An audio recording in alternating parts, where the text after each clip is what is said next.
Hey guys, welcome back to the channel. This is story about what if Hokage Hiruzen orders his elite Anbu to train Naruto part 1. Before I start, please do support for more amazing content and comments for part 2. Do consider to subscribe my channel and share my video to your friends and check out the description as well. Let's start the video. The Kyuubi's attack on Konoha had severely crippled the village, damaging its most precious resources, of which the most important was shinobi. A pariah was born on that fateful day, the Jinchuriki of the Kyuubi, who would in the future be scorned by the village. His name? Uzumaki Naruto. Currently, they were attempting to rush the kids through the academy in a hope to restore their numbers. 3 students, in particular, showed promise: Uchiha Itachi, the Uchiha clan head's son, Namikaze Narumi, the daughter of the Yondaime Hokage, and Uchiha Sure, another prodigy of the Uchiha clan like Itachi. A year later, these 3 students became genin after a single year at the academy, graduating at the tender age of 6. They were placed under Inuzuka Tsume's charge and improved quickly under her strict training regiment. On their first mission out of the village, all 3 awakened their Sharingan.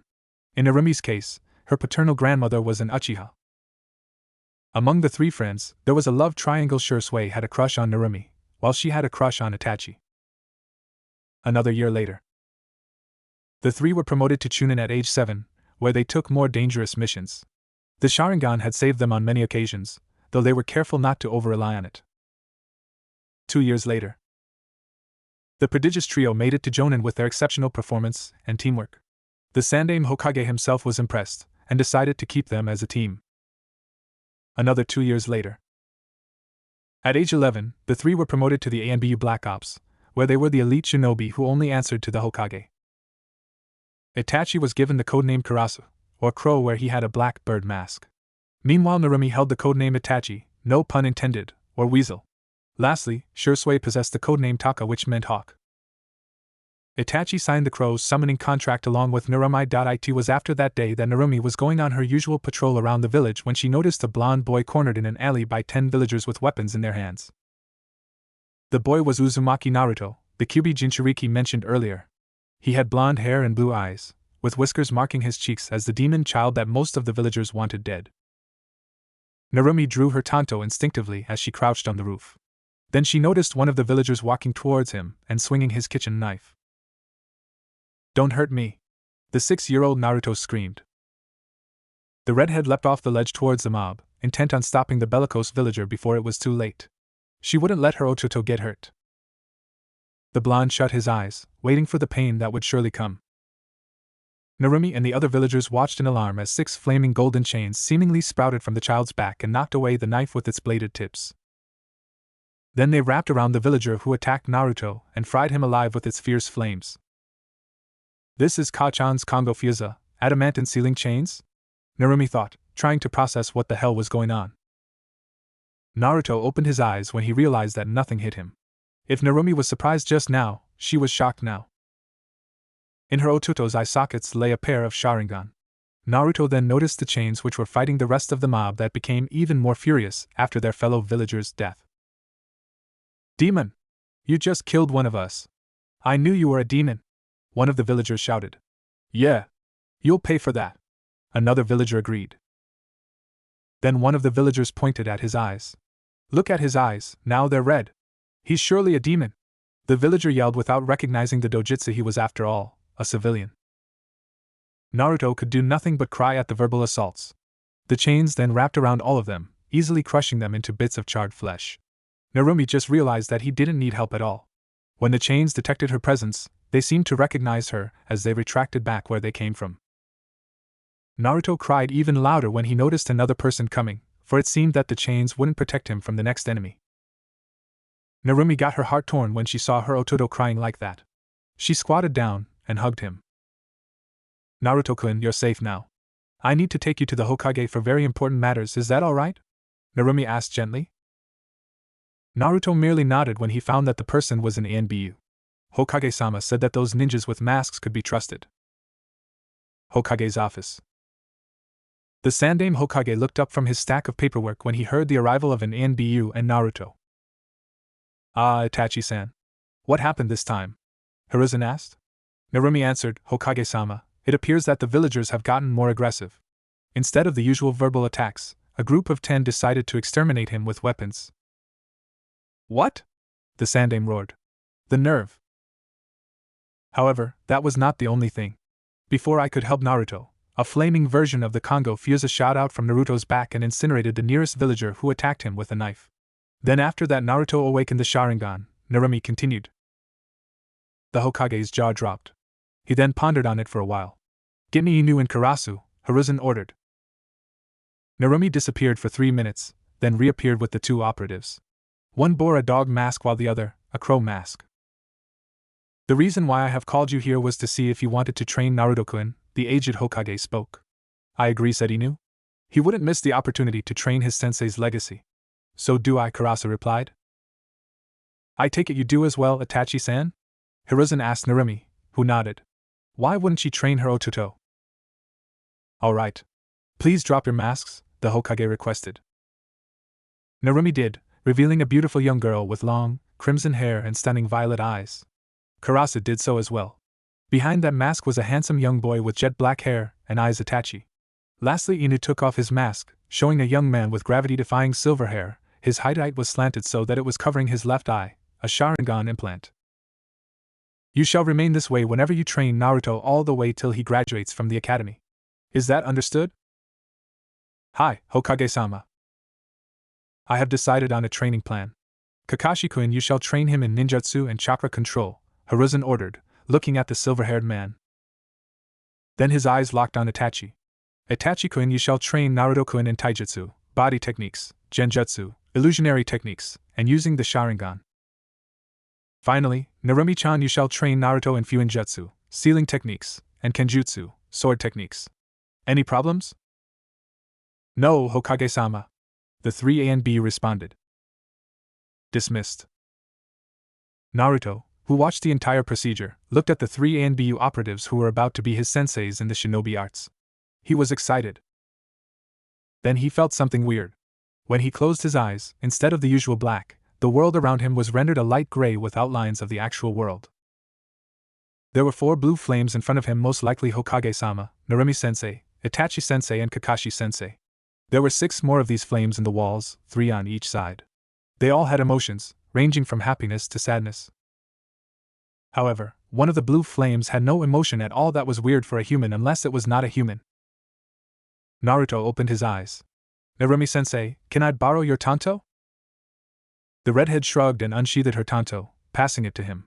When Naruto grabbed it, he broke into a run towards the wall and impaled that flame without emotions. The other 9 people in the room watched in surprise as an Anbu operative materialized and collapsed to the floor, severely injured. The Hokage then noticed the root marking on the shinobi's arm. A root agent among us? Send him to Ibiki for interrogation. Said Marino. Ibiki was the head of Konoha's intelligence division, aka torture and interrogation force or TNI, famous for his interrogations that would break even the most hardened criminals and veteran shinobi. Naruto-kun, how did you know that it was an enemy? Hiruzen asked. Naruto explained what he saw and felt. An Uzumaki sensor? The Hokage and the 3 senseis thought.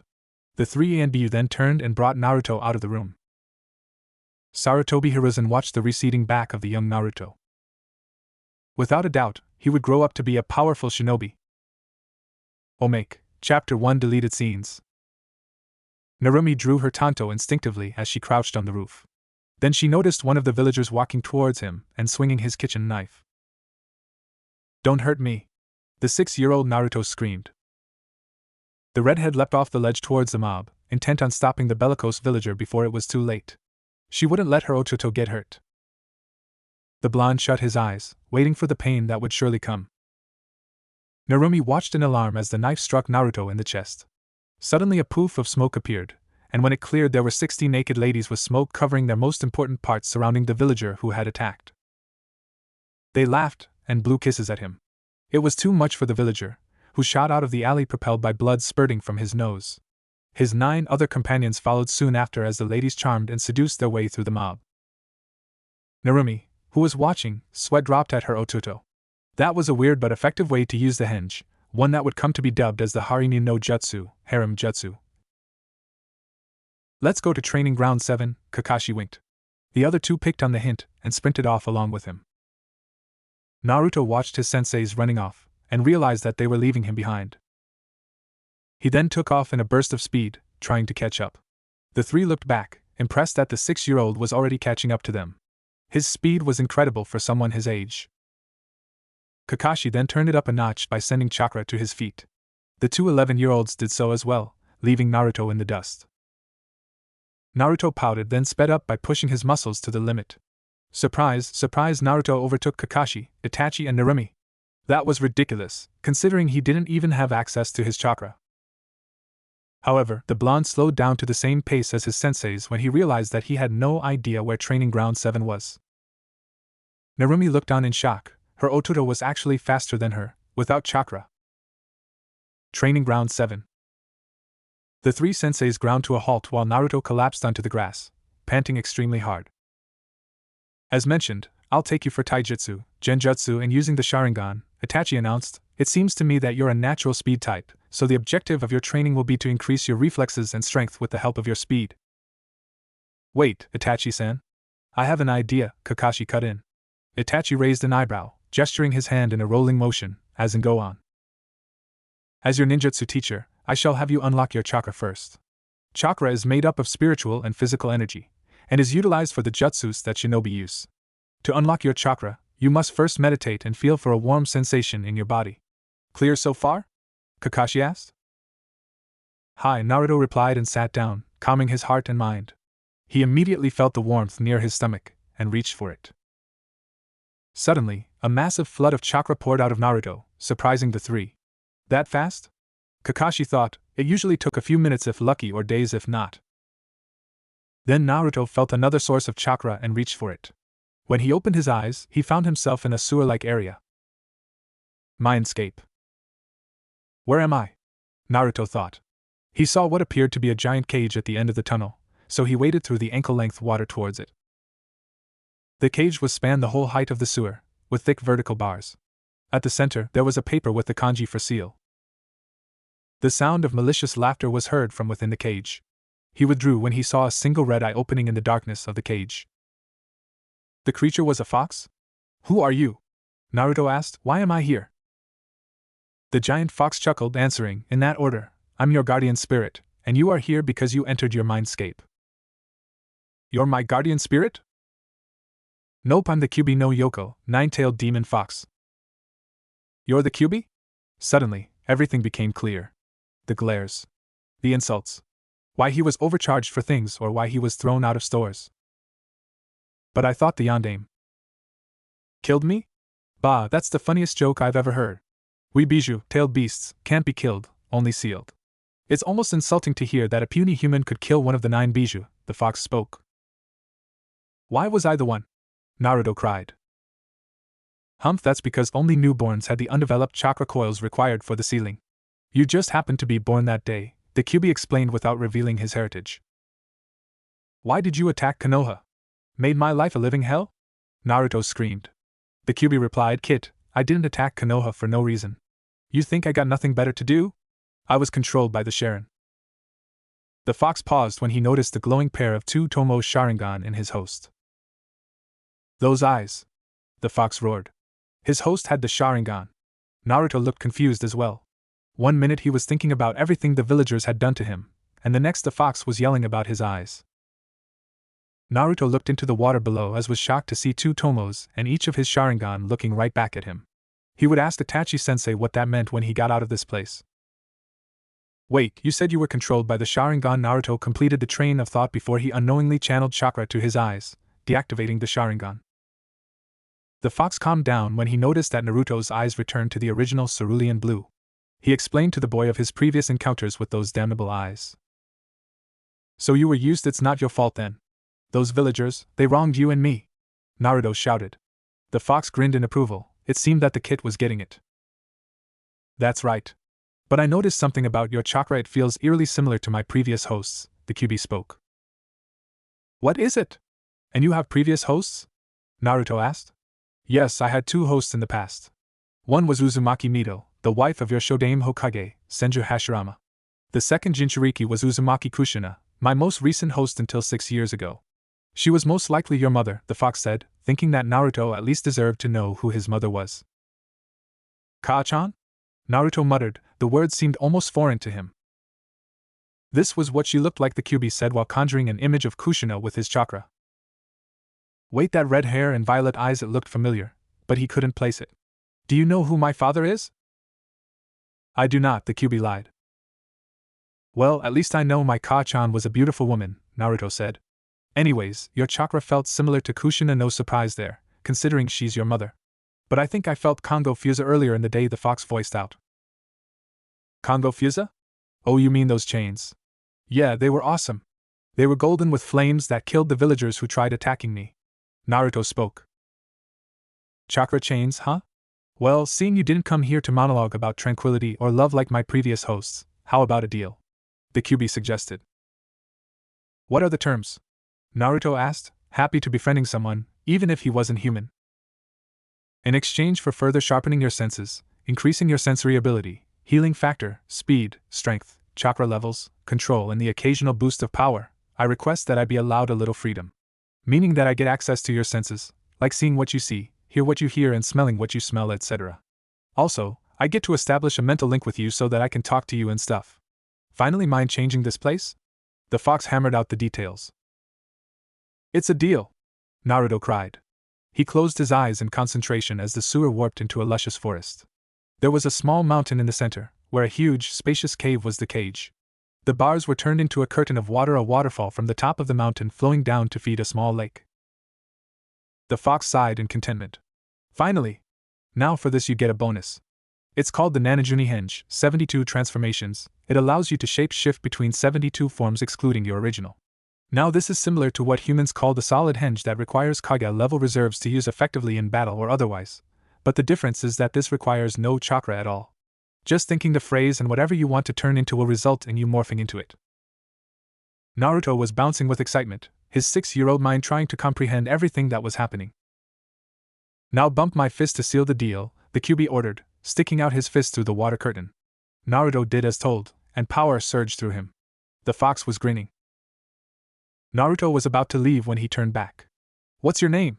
The fox was stunned, as no one had ever bothered to ask before. He contemplated it for a while. Should the boy prove to be unworthy, he could always wipe that memory from the child's mind. Call me Kurama, Kit, and don't you go telling the other meatbags my name. Real world. You got it. From now on, it should be very easy to access your chakra, Narumi said. Naruto opened his eyes and nodded. Right. So I'll be teaching you 3 jutsus, the Henge no Jutsu, Transformation Jutsu, the Kawarimi no Jutsu, Substitution Jutsu, and the Bunshin no Jutsu, Clone Jutsu, Kakashi said, but first you need to learn the basic 12 hand seals. Na rat, ushi, ox, tora, tiger, yu, rabbit, tatsu, dragon, me, snake, uma, horse, hetsuji, ram, saru, monkey, tori, bird, inu, dog, I, boar. The henge, as the name suggests, allows you to apply an illusion over yourself to change your form. However, it will be disrupted if the enemy touches you, Kakashi explained. The hand seal is ram. Henge. In a burst of smoke, Kakashi transformed into a child. He then spoke as he dispelled the illusion. There's a jutsu called the solid henge, reserved for those with Kage-level chakra pools. With enough chakra, the transformation is not an illusion, it will be real and won't dispel with a single touch. However, this costs way too much chakra to be efficient. The next is the Kawarimi no Jutsu, handy for getting out of sticky situations. It replaces yourself within any object nearby that you focus on, Kakashi said. This can be used to get away from an enemy attack. The hand seals are tiger, boar, ox, dog, snake. With enough practice, you can do it without seals. Lastly, the Bunshin no Jutsu. This is also an illusion like the henge, and creates clones. The clones dispel with a single hit as well. The hand seals are ram, snake, and tiger. However, with your high chakra levels, you probably can't get this jutsu right. So I would suggest the Kage Bunshin no Jutsu, Shadow Clone Jutsu. Itachi finished because he himself was a master at the Kage Bunshin. Kakashi's sweat dropped. Right. This is the hand seal, Kakashi said, crossing the index and middle fingers of both hands. Kage Bunshin no Jutsu. Naruto shouted after replicating the seal, and with a burst of smoke, several hundred shadow clones filled the area. Ano, I think that's overkill, Narumi pointed out. Itachi and Kakashi were literally mind-blown at the sheer number of clones. That many clones would have killed any other person. Well, the Kage Bunshin no Jutsu has many advantages. It is a solid clone, for one, so it can fight for you. However, with a blow strong enough, it will dispel. 2. When it dispels, the memories of it will return to you. Say, if your clone sees a piece of paper with important information and you are far, far away, when it dispels, the information will come to you. Doesn't that mean that I can use it for training and muscle memory? Naruto asked. Narumi was impressed by his conclusion. Indeed, that was the main reason why Kakashi wanted to teach him the Kage Bunshin. That's right. Something that takes 2 hours alone will only take 1 hour with a single clone. With the number of clones you can produce, you could easily train a year's worth of experience within 3 days, Itachi said. Also, now that you can make so many clones, we can split them into groups for your training with us 3 so we don't need to take turns. Naruto's eyes were literally stars when he found out the endless possibilities of the shadow clone technique. I'll be teaching you all variations of the Kage Bunshin like the Tajua Kage Bunshin no Jutsu, Mass Shadow Clone Jutsu, and the Bunshin Daibakuha, Clone Great Explosion. Now split into 3 groups. We'll initiate training immediately, Itachi ordered. While your clones train, you'll be studying. But why? Naruto whined. Narumi answered, if you are all bronze and no brains, your training will be useless. Fine, Naruto gave in, picking up 2 books that Itachi and Narumi gave him. Omake, Chapter 2 Extras. Narumi answered, if you are all bronze and no brains, your training will be useless.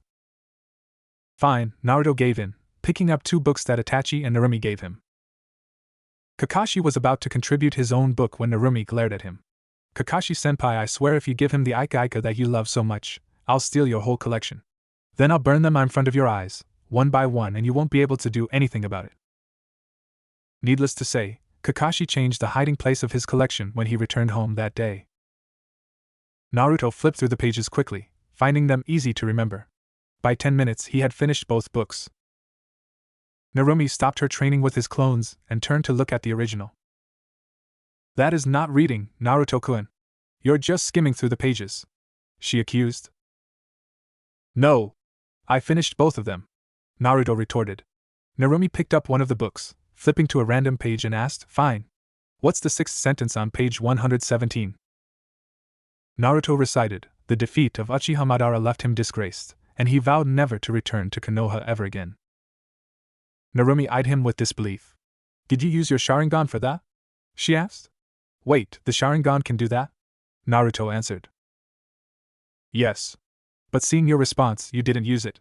I think you have eidetic memory, Narumi said, impressed. That means I'm going to give you a pile of new books.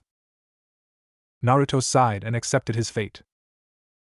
Naruto, I need you to come here for a second, Kakashi requested. What do you need, Kakashi-sensei? Channel chakra into this paper, Kakashi requested. He did as told. The paper, with a sickening rip, quartered itself. Each part burst into flames, wrinkled, crumbled to dust and became wet respectively. Kakashi was mind blown. I've never heard of a person with 5 elements. The most I saw was 4, but all 5. Itachi turned to Naruto with his Sharingan activated. Naruto, are you hiding something from us? I swear, Itachi-sensei, I'm not hiding anything from you except the fox. Naruto proceeded to explain his encounter with the fox to all 3 senseis. That's interesting. With your enhanced senses, speed, strength, chakra level and chakra control, it should make the job easier for us, Itachi said. Also, your 2 Tomo's Sharingan. Kakashi straightened up. Well, that's fine, I can teach him the 3 elements I copied and the one I have. Let's get to work, Itachi said, cracking his knuckles. After all, you're joining the academy tomorrow. You must make a good impression. A year later. While on a mission, Uchiha Shursui unlocked the Mangekyo Sharingan, an advanced form of the Sharingan, in a fight against Ao of Kiri. It was in that fight that he earned the nickname Shunshin no Shursui, Shursui of the Body Flicker, for his mastery over the Shunshin no Jutsu, Body Flicker Jutsu. Another year later. There had been some unrest within the Uchiha clan, and the elders had ordered Shursui to massacre the clan. He had contacted Itachi and Narumi about what to do. Naka River. The 2 13-year-olds met their friend and teammate at the cliff above the river after training Naruto. It was in the evening, the sun had already begun to set. Shursui, what happened to you?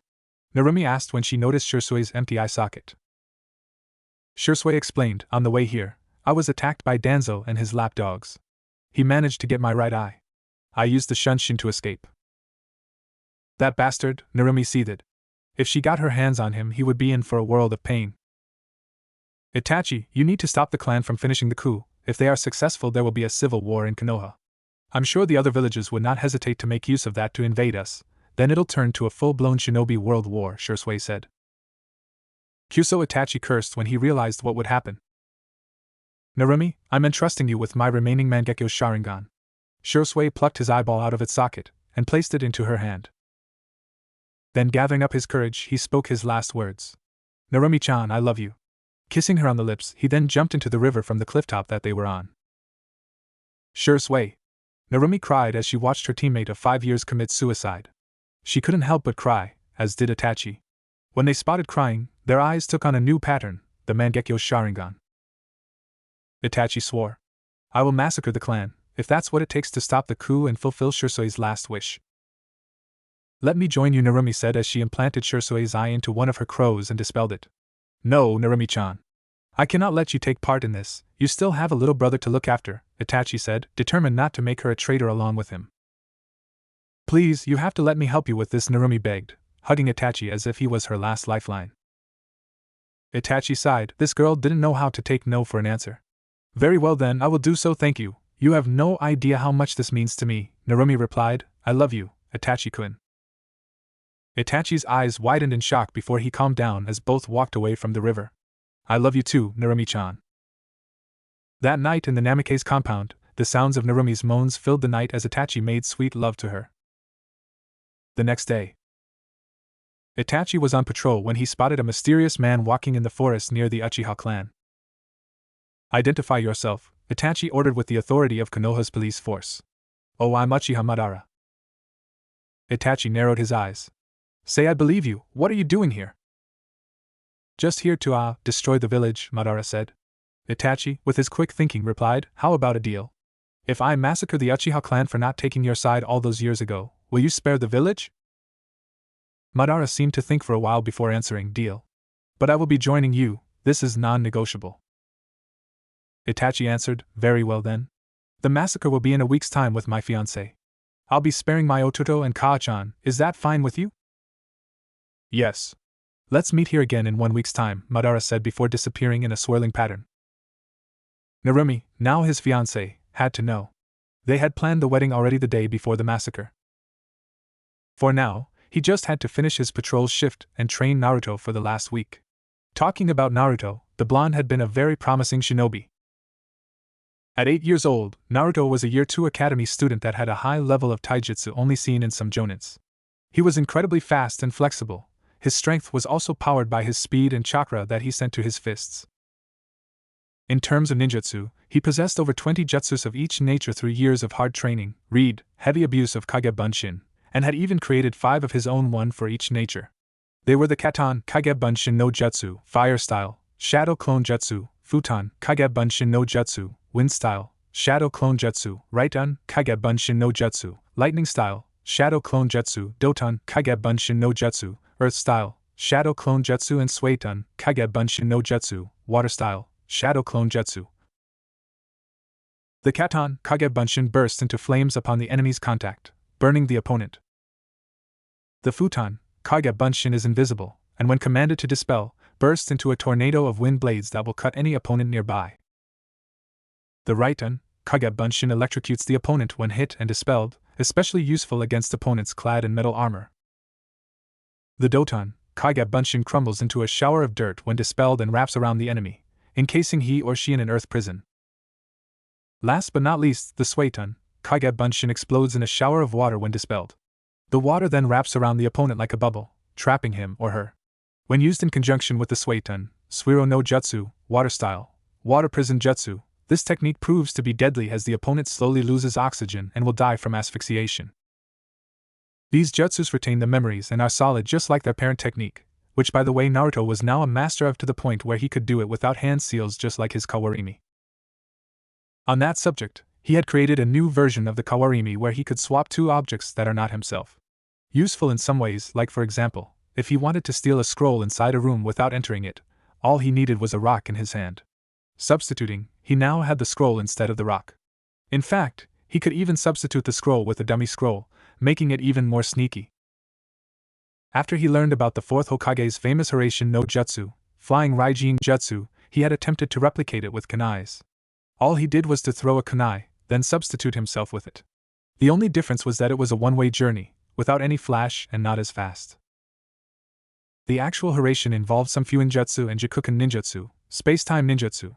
By marking special three-pronged kunais with Jutsushiki, technique formula, it allowed the user to teleport to that kunai instantaneously without any hand seals. Finally, a jutsu that he practiced frequently for field usage, the Maisegekyu no Jutsu, camouflage jutsu. It allowed him to blend into his surroundings completely, only sound was his enemy. However, his stealth skills made up for that, so it was fine. This jutsu does not work on the Sharingan or Byakugan, but Naruto is slowly mastering it to such a point where it is completely undetectable by sight alone or any dojutsu, as well without requiring hand seals. As for the genjutsu aspect, he was doing exceptionally well, as expected of a Sharingan user. He could break almost any genjutsu, and his casting of illusions was exemplary. He could affect the target's senses, bring back bad memories and make them relive it. He could also affect the environment, conjuring illusionary rain and things like that. His Fuinjutsu was also outstanding, though it was not a surprise because of his Uzumaki blood. A level 5 seal master at the age of 8 was simply unheard of, until now. He had enough skill to seal curses, fires, erect barriers and summon things. He has created 3 Fuinjutsu. One is the Gojo Kibakufuda, tandem explosive tags, another one is the Fuinjutsu, Shurshur Juin, sealing jutsu, 4 limbs weight seal, and the last one is the Gojo Kunai Renan, tandem kunai barrage. Firstly, the Gojo Kibakufuda. It was a simple explosive tag with a small addition, a replication seal that would create an identical tag. The chakra circuit was such that it would first replicate the original tag before exploding. Then the other tag would create another tag before exploding as well, so on and so forth. This would result in a huge chain reaction with the power of a nuclear bomb at maximum. The best part? The only real tag was the first one, the rest were all copies of the first, so little effort was required to create such tags. The Fuinjutsu, Shurshur Jun, basically acted as training weights. They provided resistance against Naruto's movements, forcing him to use more strength in whatever he does. When the weights are released, his muscles use the same effort, this time without resistance, making him stronger and faster. It was definitely better than using physical weights, because in real life no enemy would give you time to remove your weights. The seals could be deactivated with a simple yell of Kai, release. Lastly, his Gojo Kunai Renan. It used the same principle as the Gojo Kibakufuda and creates another kunai, which creates another kunai, and creates another kunai. The number of kunais depend on how much chakra is applied to the seal, which is placed on the handle. The chakra depletes as each kunai is summoned until it runs out. The same rule applies to the tandem explosive tags to control the explosive power. For his kenjutsu, one could say he was proficient in it, enough to beat most other wielders of a sword.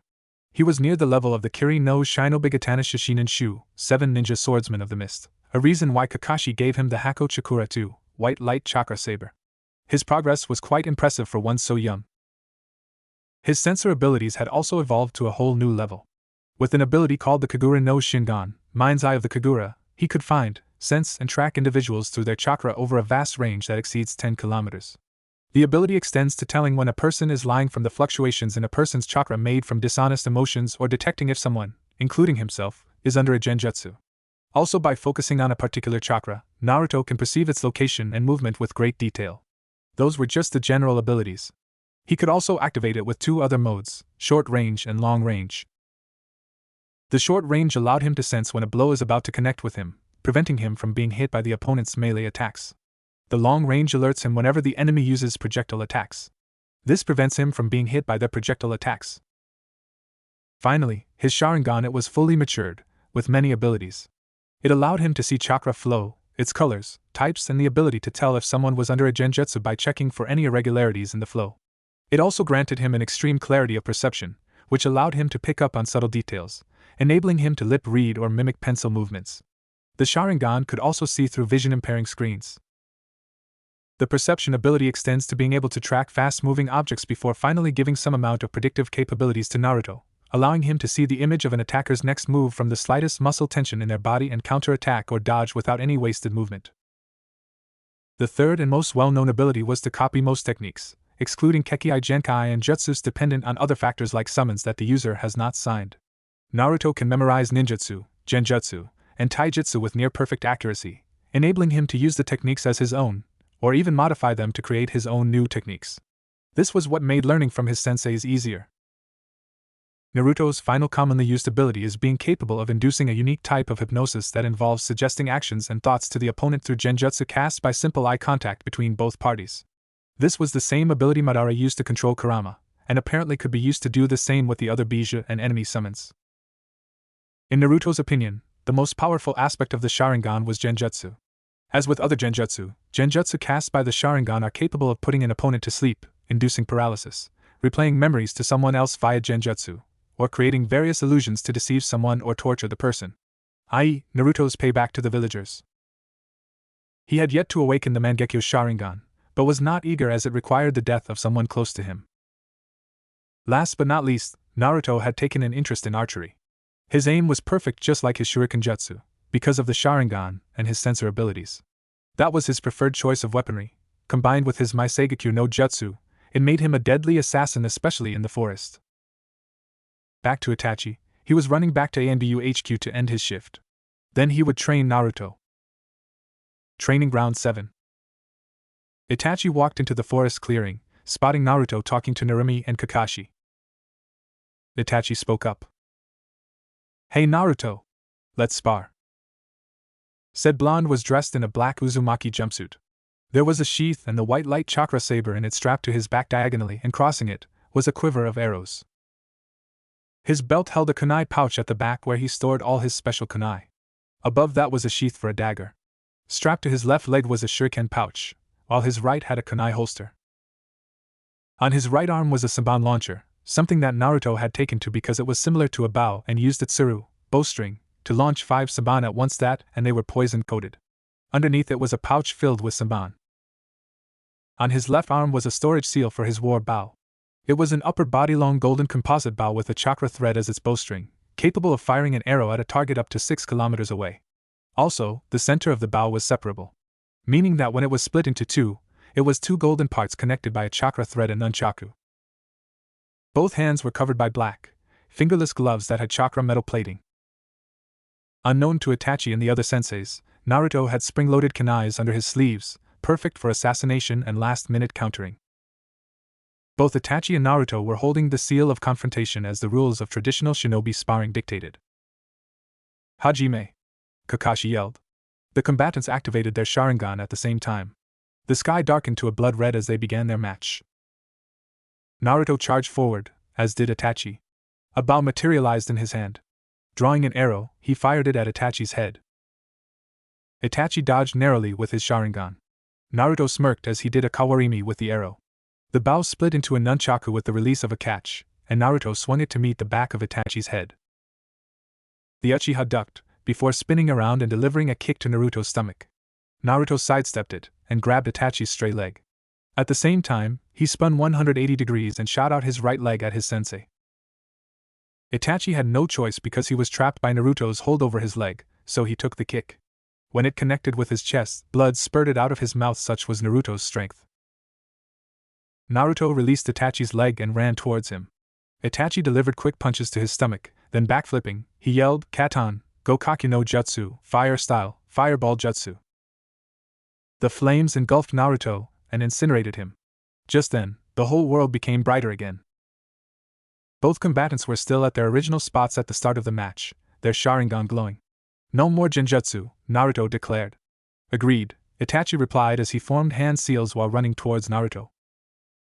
"Katan, Gokaki no Jutsu," Itachi called, a fireball shooting out from his mouth.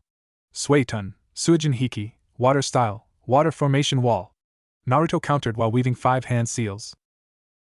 The water clashed with the fire, forming a smoke screen. However, that was nothing against both Sharingan users. Itachi lunged at him with a kunai, slashing downwards at his protege. To his surprise, a kunai shot out of Naruto's sleeve and into his hand, which Naruto used to block the attack.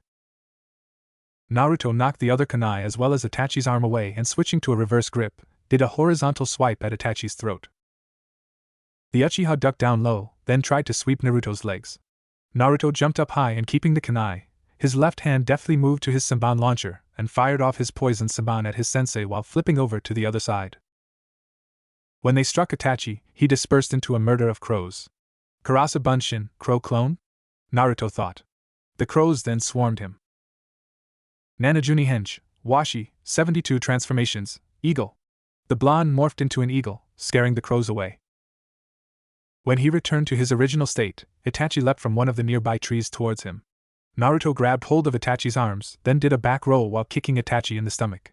This sacrifice throw flung Itachi 5 meters away where he rolled to a stop. Itachi got up, as did Naruto. Then both threw kunai at each other. The kunais deflected each other, causing a loud think sound when they clashed. Naruto reached for his kunai pouch, pulling out one of his special kunai. He threw it at Itachi after charging chakra through the seal, causing it to multiply. Gojo kunai Rindan. Itachi removed a kunai from his holster, and with his Sharingan, deflected them off one by one. Impressive, Naruto thought. There were at least 60 kunai he had to deflect. Suddenly he felt cold steel on his neck. Yield, spoke Itachi. The one deflecting the kunais dispersed, revealing it to be a Kage Bunshin. Naruto chuckled as he too dispelled. Lighting shot out and through the kunai, electrocuted Itachi. Right-on Kage Bunshin? Interesting, Itachi thought. Then he spun around and roundhouse kicked the real Naruto to the ground. Pressing a kunai to his neck, he said again, yield. Naruto nodded. Both did the seal of reconciliation and the blonde got helped up. Itachi said, you almost got me there. I've got to train more. Well, Naruto, I deemed you worthy to learn this technique, Kakashi said as he stuck out his right hand. His left hand was grabbing the wrist of his right. Itachi asked, that? Are you sure, Kakashi-senpai? Kakashi nodded. Itachi then walked over to Narumi to discuss the massacre and the masked man while Kakashi taught Naruto the technique. Chakra swirled into a single point on top of Kakashi's palm. Then it warped into a glowing blue orb. Naruto, who was watching the whole progress with his Sharingan, copied it immediately. That's called the Rasengan, spiraling sphere, an A-rank technique invented by my sensei the Yondaime Hokage, Kakashi said. And your father, he added in his thoughts. Naruto was excited. Learning his idol's technique was awesome. Now, my sensei intended to add his chakra nature to it. Unfortunately, he died before that could happen. I want you to try and take it up. Naruto grinned. He would do what his idol couldn't. Let's see, Futon is the most offensive chakra nature, so I will try using that. Naruto deduced.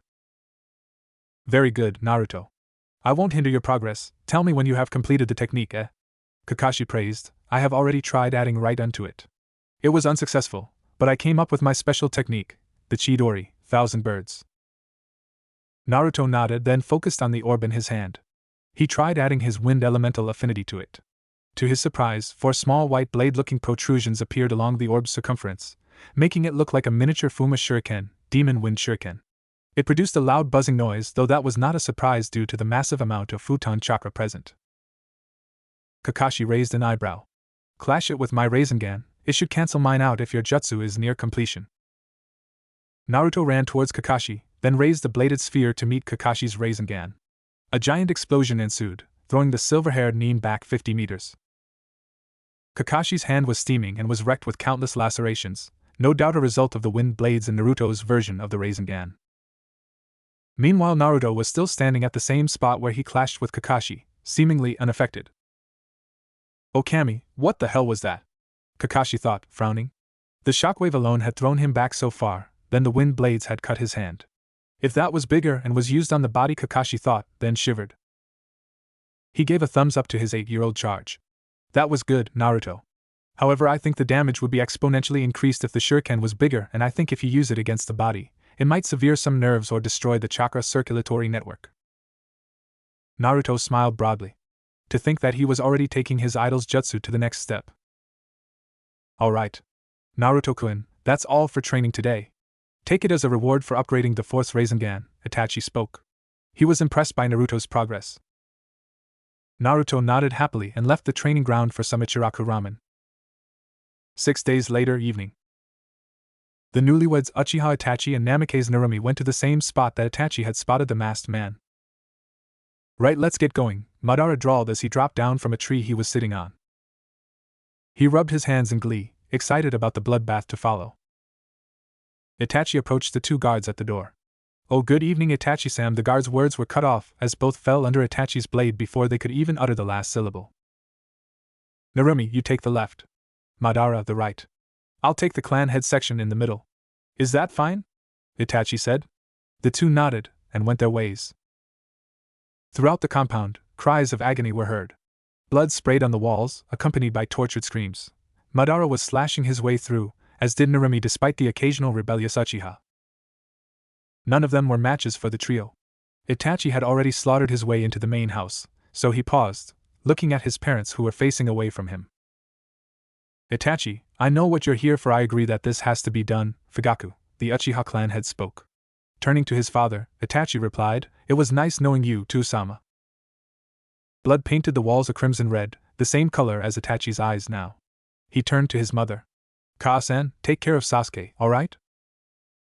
Mikoto nodded before she was knocked unconscious by a chop to the neck. Itachi detected another presence in the room. It was near the doors. Nisan? A young Sasuke asked. Itachi looked at him, the Mangekyo making eye contact with Sasuke's onyx eyes. Tsukuyomi, Itachi uttered. It was a genjutsu unbreakable by all who did not possess the Mangekyo Sharingan, its eternal variant, or the Rinnegan. A day in that world was but a second in the real one. Itachi made Sasuke watch his parents' death, or at least it seemed like it for Mikoto. Over and over again, for 72 hours. After Itachi released the jutsu, Sasuke screamed, Why? Itachi answered, It was to test my strength, but I'll let you live. There is no value in killing the likes of you, my foolish brother. If you want to kill me, curse me. Hate me. And live a long and unsightly life. Run away and cling to your pitiful life. And then someday, when you have the same eyes as I do, come before me. With a last glare with his Mangekyo, Itachi's body flickered away to Narumi and Madara. That night, the three fled Konoha. Omake, Chapter 4 Extras. Said blonde was dressed in a black Uzumaki jumpsuit.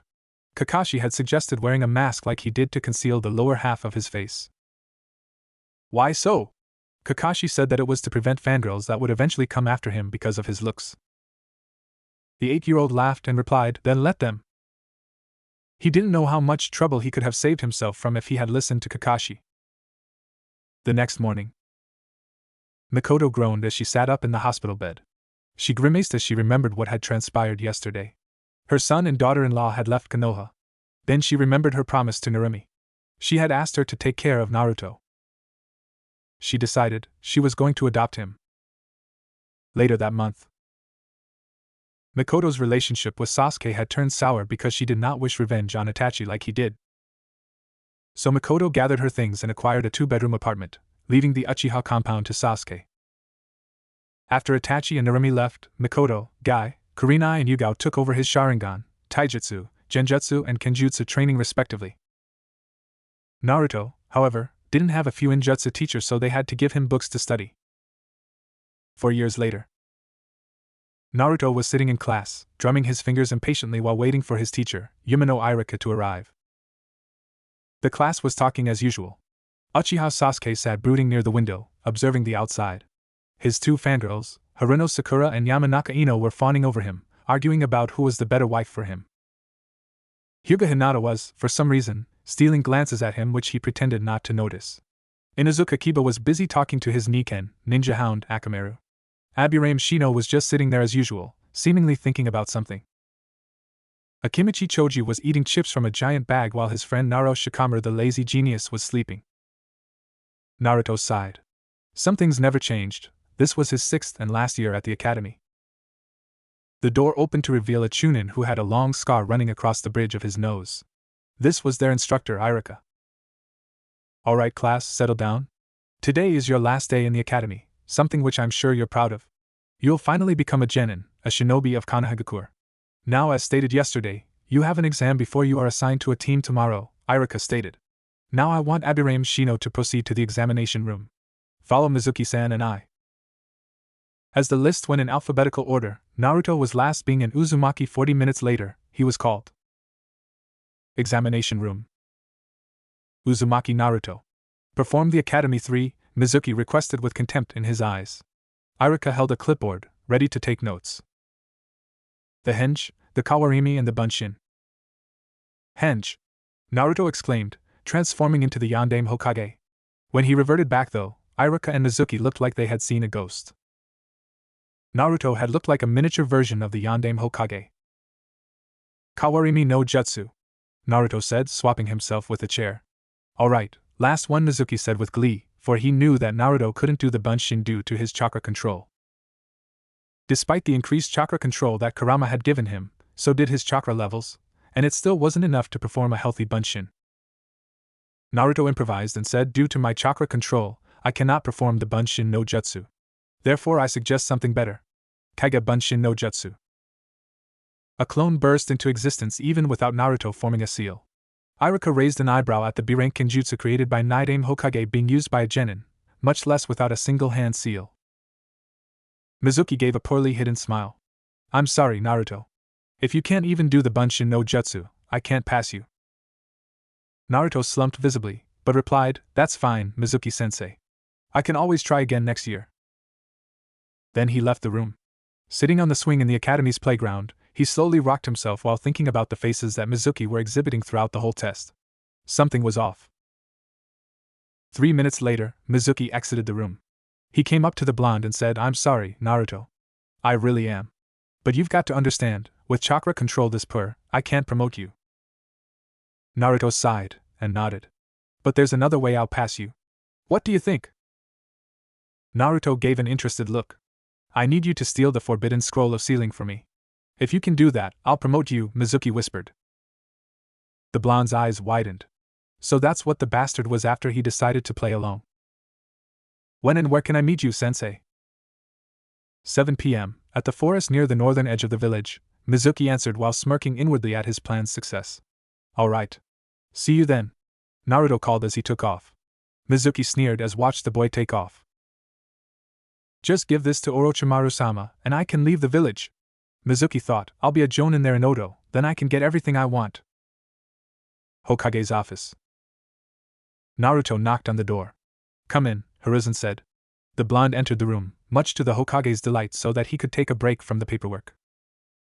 What did you need, Naruto-kun? Hokage-sama, I've come to report what I think is a traitor to the village, Naruto said seriously. The Hokage sat up straight, paying close to the next words from the blonde. I failed my genin exam today due to not being able to do the bunshin no jutsu.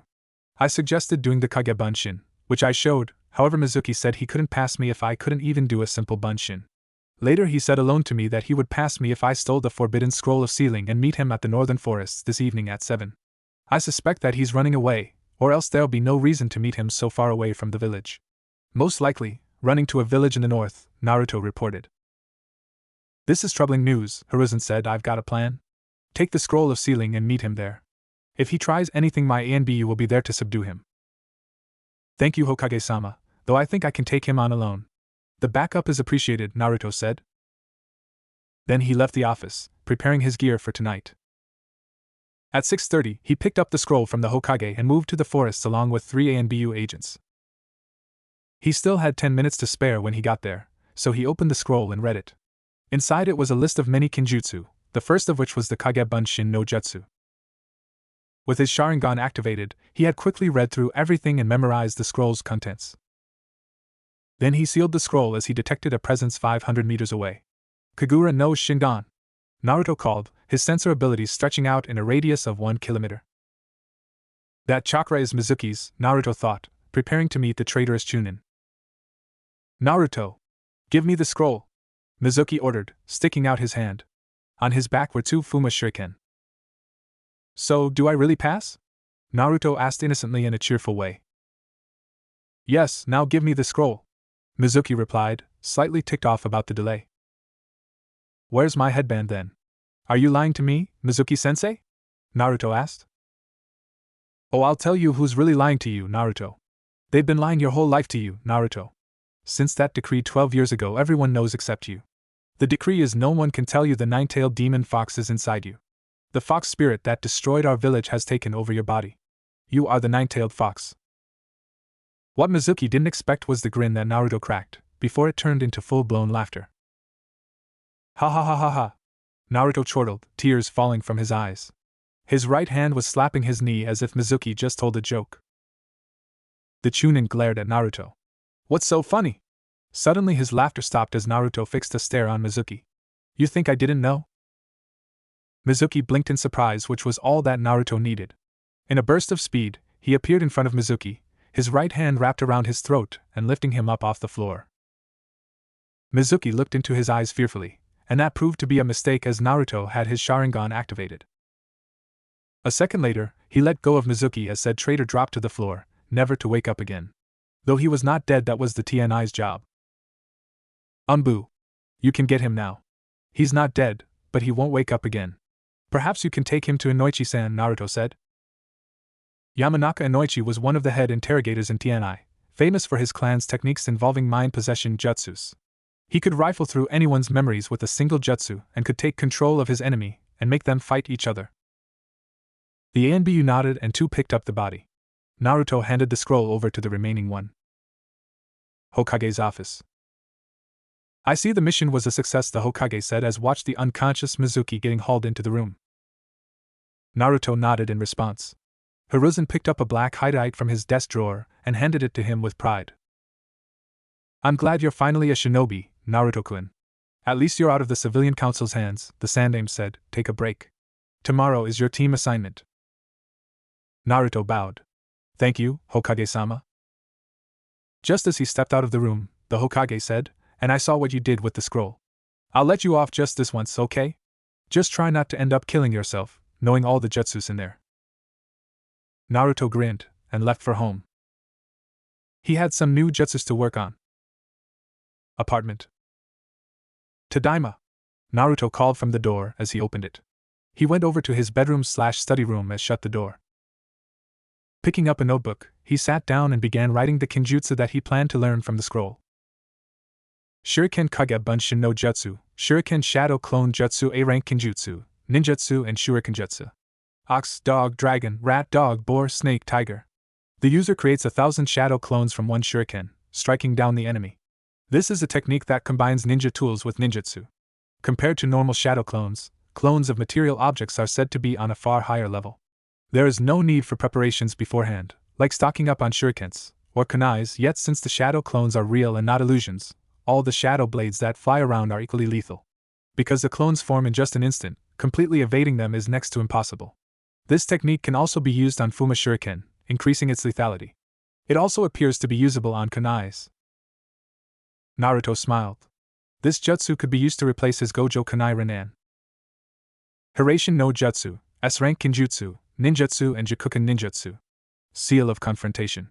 To activate this technique, the user places a special seal or jutsushiki to mark an intended destination. After this is done, they can at will enter a dimensional void that instantaneously transports them to the location of the seal. The mark can be applied to almost any area through brief physical contact, including an opponent or other surrounding feature. Because this technique is able to affect anything that is in contact with the user or somehow connected to their chakra, they can also use this technique to teleport other objects or people, though the size of the object dictates the amount of chakra required. He couldn't believe his luck. He had found the Yandaime's jutsu. All it needed was some seal breakdown, and he should have it learnt within a few weeks. Mastery, though, was a whole different idea. Byakugo no In, strength of 100 seal S-rank Fuin Jutsu. It is a seal which is reputed to be the pinnacle of chakra control. By storing a vast amounts of chakra over an extended period of time into a specific point on their body, usually the forehead, the user creates this seal, which manifests in the form of a rhombus-like marking. Once the seal is formed, the user's already impressive chakra control allows them to perform techniques without any wasted energy. When released, the seal will either spread across the user's face or wrap around their entire body. The stored chakra is then released into their body, greatly amplifying their medical techniques and giving them access to both Creation Rebirth and the Ninja Art Creation Rebirth Strength of 100 technique. The user of this technique can also transfer the chakra from their seal into another individual, with the strength of 100 patterns spreading around the body of the recipient. Kit, my first container Uzumaki Mito had the Byakugo no In, Kurama said. Perhaps you might want to take after her. Naruto just nodded at the facts. Infuin, Kai-in seal, release S-rank Kinjutsu, Fuinjutsu. After focusing and storing an amount of chakra over a period of time in the strength of 100 seal on the user's forehead, the user can release any amount of chakra with this technique by dispersing the seal and pumping the stored chakra back into the user's body. Sozo Seize, Creation Rebirth S-rank Kinjutsu, Ninjutsu, Iryo Ninjutsu, Medical Ninjutsu. Tiger. The absolute pinnacle of medical ninjutsu, created by the greatest of medical ninja, Tsunade, it is the ultimate regeneration technique. By releasing the great volume of chakra stored in her forehead at once, the body cell division is forcibly stimulated by proteins, reconstructing all organs and all tissues making up the human body. The technique itself does not regenerate the old cells, rather it hastens the creation of new ones through division. If this technique is used, a body whose vital organs are so gravely injured that it cannot bear it any longer will be instantly restored to its uninjured state. By Tsunade's own claim, as long as she has chakra it is impossible for her to die by any means, as such she gains a form of immortality throughout the duration of the technique. However, a body's cells can only split a certain number of times in a lifetime, and by speeding up this process, users of this technique are basically shortening their natural lifespan. Interesting, Naruto decided to learn this technique, however only use it when the situation was dire and even his healing factor couldn't help him, e.g. a mortal wound. He would later place the seal on his forehead and store chakra. Ninpo Sozo Seze, Byakugo no Jutsu, Ninja Art Creation Rebirth, Strength of 100 Jutsu S Rank Kinjutsu, Ninjutsu, Iryo Ninjutsu. While very similar in nature to its parent technique, which also regenerates the user's wounds via accelerated cell division, the Strength of 100 technique has a continuous, automatic effect that will heal any damage that the user sustains instantly without the need to make hand seals or even a conscious effort to activate the healing process as long as they have chakra left. Naruto's eyes widened. So this was the secret to the legendary strength of the slug Sannin Tsunade. She could punch through thick brick walls without even breaking her hand. This explained it. Naruto was definitely going to learn this. Then he remembered seeing Gai-sensei's techniques in the scroll. The Emote Range, Primary Lotus, Yura Range, Hidden Lotus, Asakujaku, Morning Peacock, Hiradora, Daytime Tiger, Sekizo, Evening Elephant, and Yorahu, Night Phoenix. Emote Range, Birank Kinjutsu, Taijutsu. The Primary Lotus requires the opening of the first of the Hashimen, 8 gates, giving the user 5 times their normal strength. The user kicks the opponent into the air and then uses Kagebyo, Shadow of the Dancing Leaf, to match the opponent's movement and position in midair while behind them. Once behind the enemy, the user restrains them and pile drives them into the ground head first while rotating at a ferocious speed. This can also be used on multiple people. However, the use of the 8 gates will leave the user extremely fatigued, making this technique a double-edged sword. Yura Range, A-Rank Kinjutsu, Taijutsu. This technique is an advanced and more destructive version of the Primary Lotus, which requires that at least 3 chakra gates be opened. Once enough gates are opened, the user kicks the target into the air and continues to strike them at inhuman speeds before hitting them with a final, powerful open-handed strike and kick at the same time, sending the target crashing into the ground, which is usually fatal due to the speed and power behind the attack. Because so many chakra gates are opened at once, this technique can only be used once, since the user will likely be unable to stand afterwards. Naruto, however, could withstand the effects of using the 8 gates due to his Uzumaki vitality. Asakujaku, A-Rank Kinjutsu, Taijutsu. The Morning Peacock is a certain kill taijutsu born from the philosophy of Meido Gai. The principle of this taijutsu is to rapidly increase the body's abilities by opening up to and including the 6th of the 8 gates, and then to strike the enemy down with countless punches. The technique is started by kicking the enemy into the air, which for most would be an instant kill. The user then jumps into the air in a distinctive stance and begins punching the enemy repeatedly. The punches are so fast, they are set ablaze by sheer speed and friction, which in turn creates a peacock-like fan of flames around the opponent. Once the attack is finished, the enemy will be sent crashing back to the ground, covered with the attack's aura. Hiradora, A-Rank Kinjutsu, Taijutsu. After opening the 7th of the 8 gates, the user places a palm facing forward in front of their face with one hand and then taps it with his other hand, formed into a fist, which creates a massive amount of air pressure. Next, the user forms a unique hand seal resembling a tiger. This launches the air pressure at the opponent in the shape of one by leaving a gigantic tiger-shaped impression into the initially built-up air pressure with the hand seal. The air pressure will condense as it's moving and be focused into a single point. The technique then explodes on command, releasing the built-up air pressure in an instant. Sekizo, A-Rank Kinjutsu, Taijutsu. The Evening Elephant is a high-level, forbidden taijutsu that can be performed by those users who have opened all 8 gates. This technique is a continuous assault of 5 punches, with each foot as they are referred to being performed faster than the one before. It creates a vacuum of pressurized air which bears the appearance of an elephant's leg, causing devastating damage to the opponent. The first punch alone is capable of creating a massive and deep tunnel in the ground, while the last has enough power to destroy a mountain. Yorahu, A-Rank Kinjutsu, Taijutsu. The user is covered by flames, in a specific shape as though resembling a phoenix. When the move hits, the opponent goes ablaze. Naruto shut his notebook after drafting the Hiraishin Jutsushiki and marking himself with the Byakugo no In. Sealing it with a blood seal, he shoved it into his drawer. Tomorrow was going to be a long day. The next day, Naruto yawned and stretched himself as sunlight struck his face. It was 6 o'clock, 1 hour before the team assignments. As he got up, he deactivated the Byakugo no-in and watched it disappear as he channeled chakra to it. He had left it activated last night to amass chakra while he was sleeping. Naruto got into his shinobi outfit, complete with his tanto, shuriken, kunai, marked kunai and senbon. When he got into the kitchen, Mikoto was already preparing breakfast. "Ohio, Naruto-kun." The blonde replied with an "Ohio." Ka-chan Mikoto was his surrogate mother, so he felt it fitting to call her that. After brushing his teeth, he sat down and ate garlic toast. "So, today's your team assignments, right?" Mikoto asked. Naruto nodded enthusiastically. "Who would like to team up with in your class?" "I would say practically anyone who is not a fangirl. That would mean only Hinata for the girl portion. For the boys, I would prefer Shikamaru for his intellect and strategies," Naruto said, "though if both indeed become my teammates, they'll need some serious training on confidence and hard work." Mikoto agreed. Fangirls disgusted her as they ruined the reputations of real kunoichis. Meanwhile, her son disliked Naruto because of his connections with her in Itachi, so he wouldn't work well with the blonde. As for Kiba and Shino, both were trackers and wouldn't be needed because Naruto was currently the best sensor/tracker in the whole of Konoha. Therefore, Hinata and Shikamaru were the best choices. Then again, most things didn't go their way. She wouldn't be surprised if the worst choices like Sasuke and some fangirl were his teammates. She would later curse herself for forgetting to say touch wood. Classroom. Naruto stepped into the class, much to the surprise of most people in the room. "Hey Dobe, what are you doing here?" "This is only for Genin," Sasuke said. Naruto replied, "Talk to the headband." Then he sat down, and began picking the dirt from his nails with a senbon. This unnerved everyone nearby, especially the squeamish fangirls. Finally he released the killing intent and kept his senbon, much to everyone's relief. Naruto smirked as watched Iruka walk in. "All right. Genin team assignments," Iruka started, looking at the clipboard. "Teams 1 to 6, as well as 9 have passed last year, and are still in circulation. Teams 7, 8, and 10 are empty as last year's batch failed and had to be sent back to the academy for another year. So..." "Wait, sensei. Last year's teams 7, 8, and 10 failed? What do you mean? I thought we are all genin after passing the test and being assigned a team?" Sakura screeched. Iruka sighed, stroking the bridge of his nose. "No.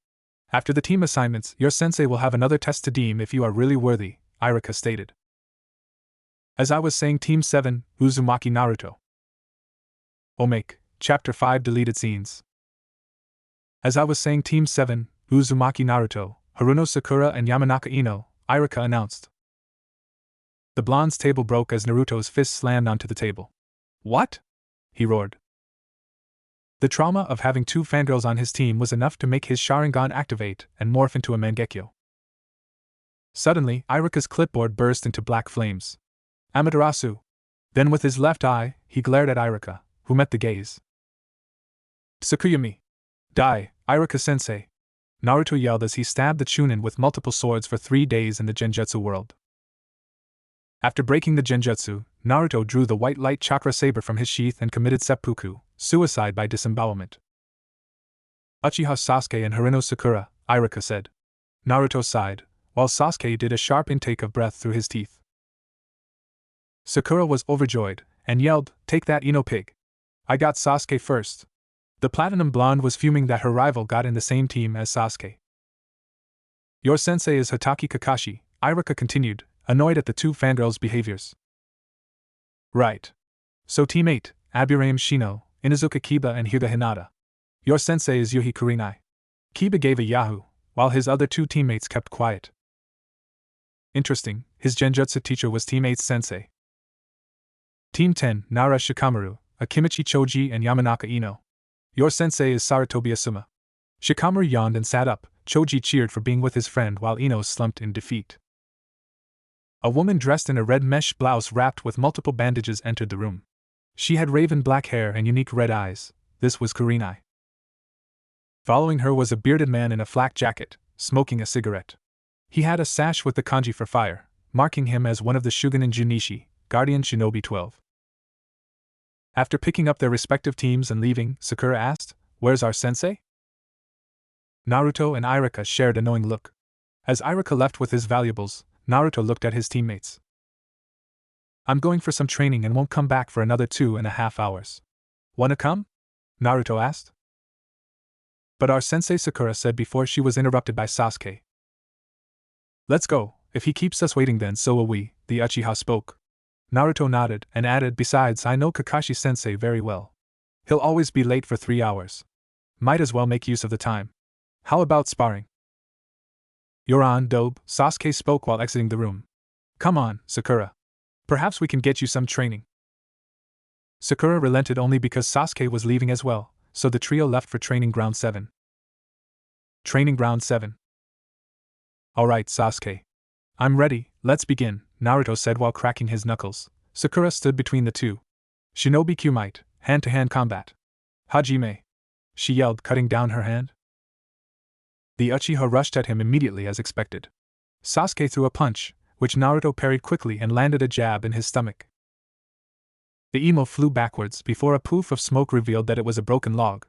Naruto smirked. Not bad, he thought as he analyzed the moves. The blonde instinctively spun around, swinging his elbow out to push Sasuke's fist away. The Uchiha swung his other fist, intent on catching Naruto with a hook. The blonde ducked under it effortlessly, then shaped his hand into a palm. He delivered a palm strike to Sasuke's stomach and sent him reeling back. The Raven glared at him, then jumped around in a roundhouse kick. Naruto weaved under it, which Sasuke made use of to turn it into an axe kick. The foot caught Naruto in the face if it weren't a bunshin. What? Where are you? Show yourself! Sasuke yelled out into the open. Naruto smirked, but made no effort to show himself. This was his Maisegekyo no Jutsu. The Uchiha began throwing an assortment of weapons towards the surrounding area.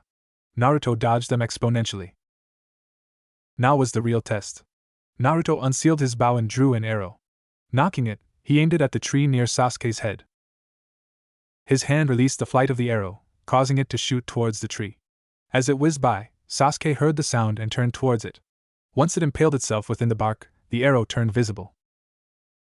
Sasuke's eyes scanned the arrow, determining its origin. There! Katon, Gokake no Jutsu! 6 seconds later and a fireball shot out of his mouth, heading straight for Naruto. The blonde dropped his camouflaging and formed 2 hand seals, Dragon and Ram. Doton, Dorihiki, Earth Style, Earth Wall, Naruto uttered as he slammed his hands onto the ground. A wall of stone rose from the floor, shielding Naruto from the fire. Efficiently, Naruto sealed away his bow and lifted a kunai from his holster. Just in time, it seemed, to block Sasuke's. The Raven did a brutal chop to Naruto's wrist, sending his kunai into the air. Sasuke quickly followed that up with a downward slash of his kunai, but Naruto rolled to the side and stood up behind him. Jumping into the air, Naruto did a front flip with his leg extended, kicking the kunai into the floor with an axe kick. In its path, it scraped Sasuke's cheek before planting itself into the ground. Tsuke, the Raven growled as he sent a fist at Naruto's stomach, throwing the blonde back. Naruto rolled to a stop in a crouching position, before flashing through 7 hand seals. Katon, Hozenka Tsumabini, Fire Style, Phoenix Flower Shuriken Jutsu. The blonde jumped back into the air, spewing fire with one hand at his mouth while unleashing a volley of shuriken with the other. The shuriken caught fire and took towards their target. Sasuke immediately got ready to parry them away with his kunai. When he did so, his kunai had several indents where there was metallic liquid. The fire from the shurikens melted parts of kunai. Naruto landed on his feet perfectly, then he took off towards the Uchiha. Sasuke turned to him and discarded the kunai, meeting Naruto's face with his foot. However, Naruto dispelled in a plume of smoke, electricity coursing through the Uchiha's body and shocking him. Though Naruto made sure to tone it down, he didn't want to accidentally kill his sensei's brother. Sasuke stumbled after the electric shock and collapsed to the ground. Naruto put a kunai to his neck. Yield. Sasuke grudgingly acknowledged defeat, to which Naruto formed the seal of reconciliation with him and helped the Uchiha up. Then the blonde melted away, revealing the whole fight to actually be a genjutsu. Naruto loved messing with his opponents. Sasuke, you're fast, but not strong enough. You should try working on your strength, Naruto commented. Come here for a second. The Uchiha looked up. Yes? I'm giving you training weights that you can deactivate at any time during battle with the phrase Kai. They should be useful to you, Naruto said as he pulled out his brush and a bottle of chakra ink. Drawing the seals on Sasuke, he activated them. Fuinjutsu, sure Jin. Arg! Sasuke cried as he dropped to his knees, the extra gravity getting to him. Sasuke-kun! What did you do to him, Naruto? Sakura asked. Don't worry, they'll help him in the long run. He will get used to it soon, Naruto assured. Now your turn, Sakura. Come at me. Sakura slipped into a basic academy taijutsu stance and ran towards him, throwing a punch. Naruto blocked it with a crossguard, however it surprisingly launched him back 10 meters. Shit, her blows are strong. Can't let her land too many blows, Naruto thought as he stepped to the back to avoid what would have been a vicious right hook. Luckily, due to the momentum caused by missing her strikes, she is slow, Naruto analyzed as he dodged yet another blow. Weaving under it, he then delivered an uppercut to her chin and sent her sprawling onto the floor. Sakura, you are very strong and possess natural strength. However, it seems you are too slow because when you miss, your momentum slows down your next strike and leaves you open, Naruto deduced. You need to change your stance to a more efficient one. Then he asked her to show her stance, after which he corrected several openings.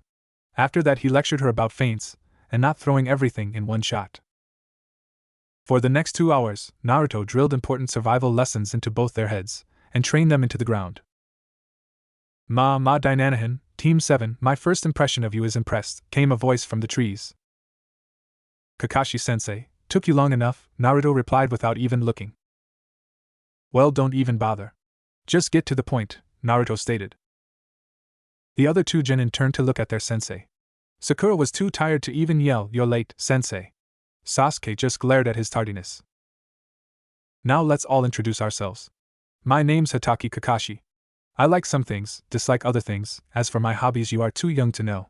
My dreams are not important. Your turn, Naruto. Right. I'm Uzumaki Naruto. I like my precious people, ramen, training, and my senseis. I dislike traitors, people who take things for granted, and people who judge others who something they have no control over. My hobbies are training, learning jutsu, and bonding with my precious people. My dream is to be acknowledged by everyone and become the Hokage. TSK, Uchiha Sasuke. I like nothing, dislike everything, especially my brother. My hobbies are training and taking walks. My dream is to kill my brother and restore the Uchiha clan, Sasuke said. Ano, I'm Harino Sakura. I like Sasuke-kun, dislike perverts, late people, insert pointed look at sensei, and my hobbies are playing trivia games and memorizing new material for my studies. My dream is to marry Sasuke and repopulate the Uchiha clan. Kakashi's sweat dropped. Okay, interesting bunch. Tomorrow, there'll be a test. It'll be so intensive that you'll puke, so don't eat breakfast. Meet here at 7 in the morning. You mean 10, Naruto deadpanned, before turning around to continue his kata. Right, Kakashi's sweat dropped again, dismissed. Guys, want to do more training? Naruto asked. Sasuke nodded, while Sakura followed her crush. Sakura, you should seriously cut your hair. It's too long, and enemies can make use of it to get to you, Naruto commented. The girl nodded solemnly. Using a kunai, she severed her hair, shocking the onlookers. Naruto grinned. It appeared his team wasn't that bad, after all. Later at 6 in the evening. Alright, that's enough training for you guys. I would suggest coming with me to restock your weapons, how's that? Naruto asked. He had just taught them the tree climbing and water walking, 2 very important chakra control exercises. Sasuke couldn't help but have a grudging respect for Naruto's tenacity. The trio left the training ground and got to the Hagakure tool shop. Hello, what do you need? A girl behind the counter asked. She had brown hair tied up in buns and was dressed in a Chinese-style blouse. Hey Tenten, these are my teammates. Sasuke here needs 40 kunais and 20 shurikens, while Sakura needs 30 kunais and 25 shurikens. I need 10 kunais, 3 shurikens, 5 senbons and 1 arrow, Naruto said. Okay, Tenten said while scribbling down the order, I'll be back soon. Then she went to the back of the store. By the way, please call your father, I need a special order, Naruto called after her. While waiting, his 2 teammates walked around the shop, amazed at the many swords and armor sets. She reappeared with several boxes, and sorting them out, gave them the respective weapons. Sasuke, that'll be 6,000 ryo, Sakura, that'll be 5,500 ryo, while Naruto-kun, yours costs 1,900 ryo, Tenten calculated. No worries, I'll pay for everything on Dainanahan's behalf, Naruto declared as he pulled a large wad of money from his wallet. Sasuke and Sakura gaped at him in disbelief. Take your sets, go home and have a good rest. Trust me, eat breakfast tomorrow and come at 10, Naruto said like a sensei, while his teammates stared at him dumbly. Then they snapped out of it and left the shop, both uttering an arigato. Now what's this special order? Tenten's father Tenchi asked as he emerged from the back.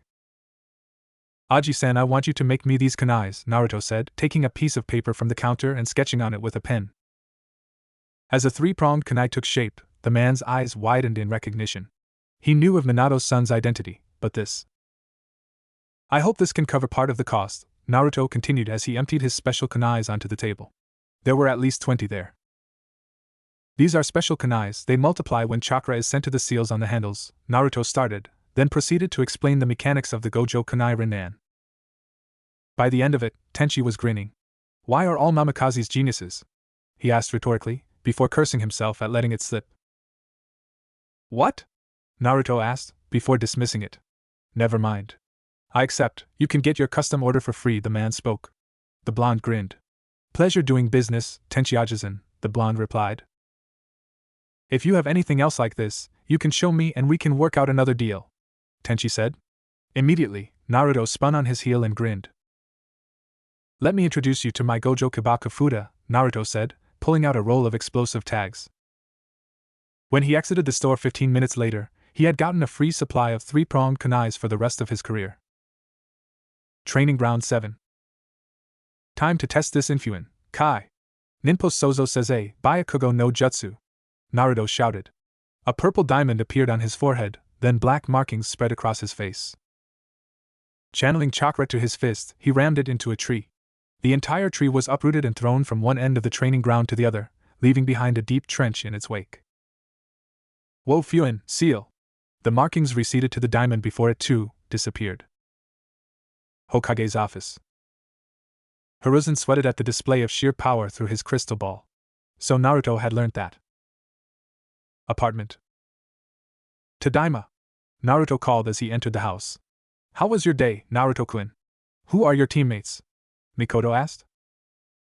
There's Sasuke and a fangirl named Sakura, Naruto stated. Mikoto face planted on the table, having forgotten to say touch wood that morning. Luckily, they're not so bad. I made friends with them by sharing tips, sparring, training and paying for restocking their weapons. I taught them tree climbing, water walking and some survival lessons, Naruto continued. My sensei was Kakashi-sensei, so I figured he'd be late and trained with my teammates first. Tomorrow we're taking a test to determine if we should be sent back to the academy.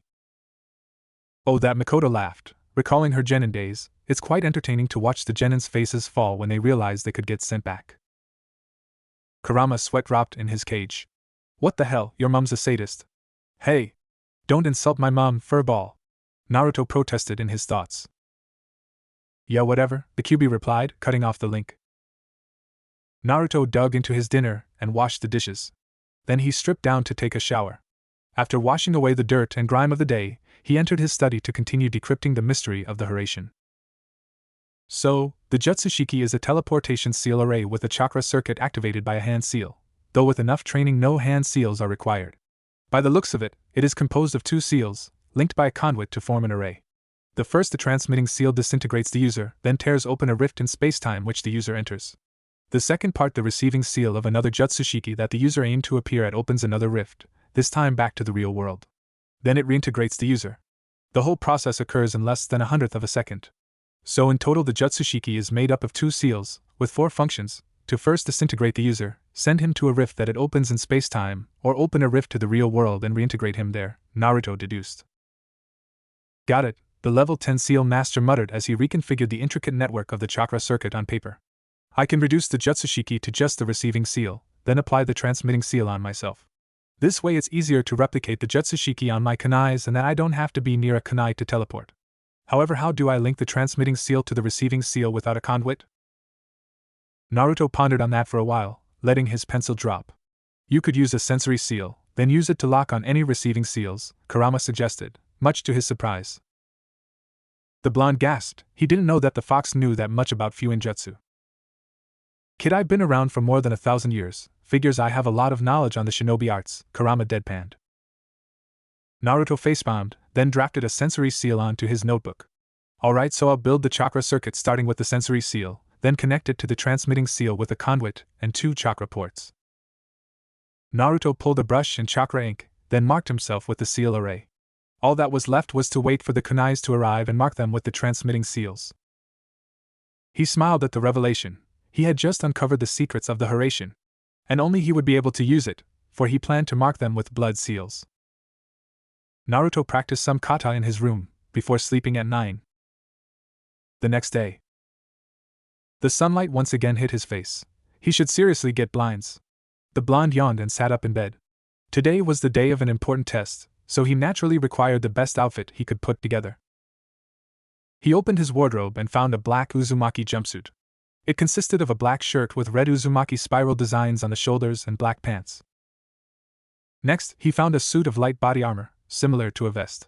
It would provide protection against kunai and shuriken penetration from throwing, however stabbing was still a vulnerability.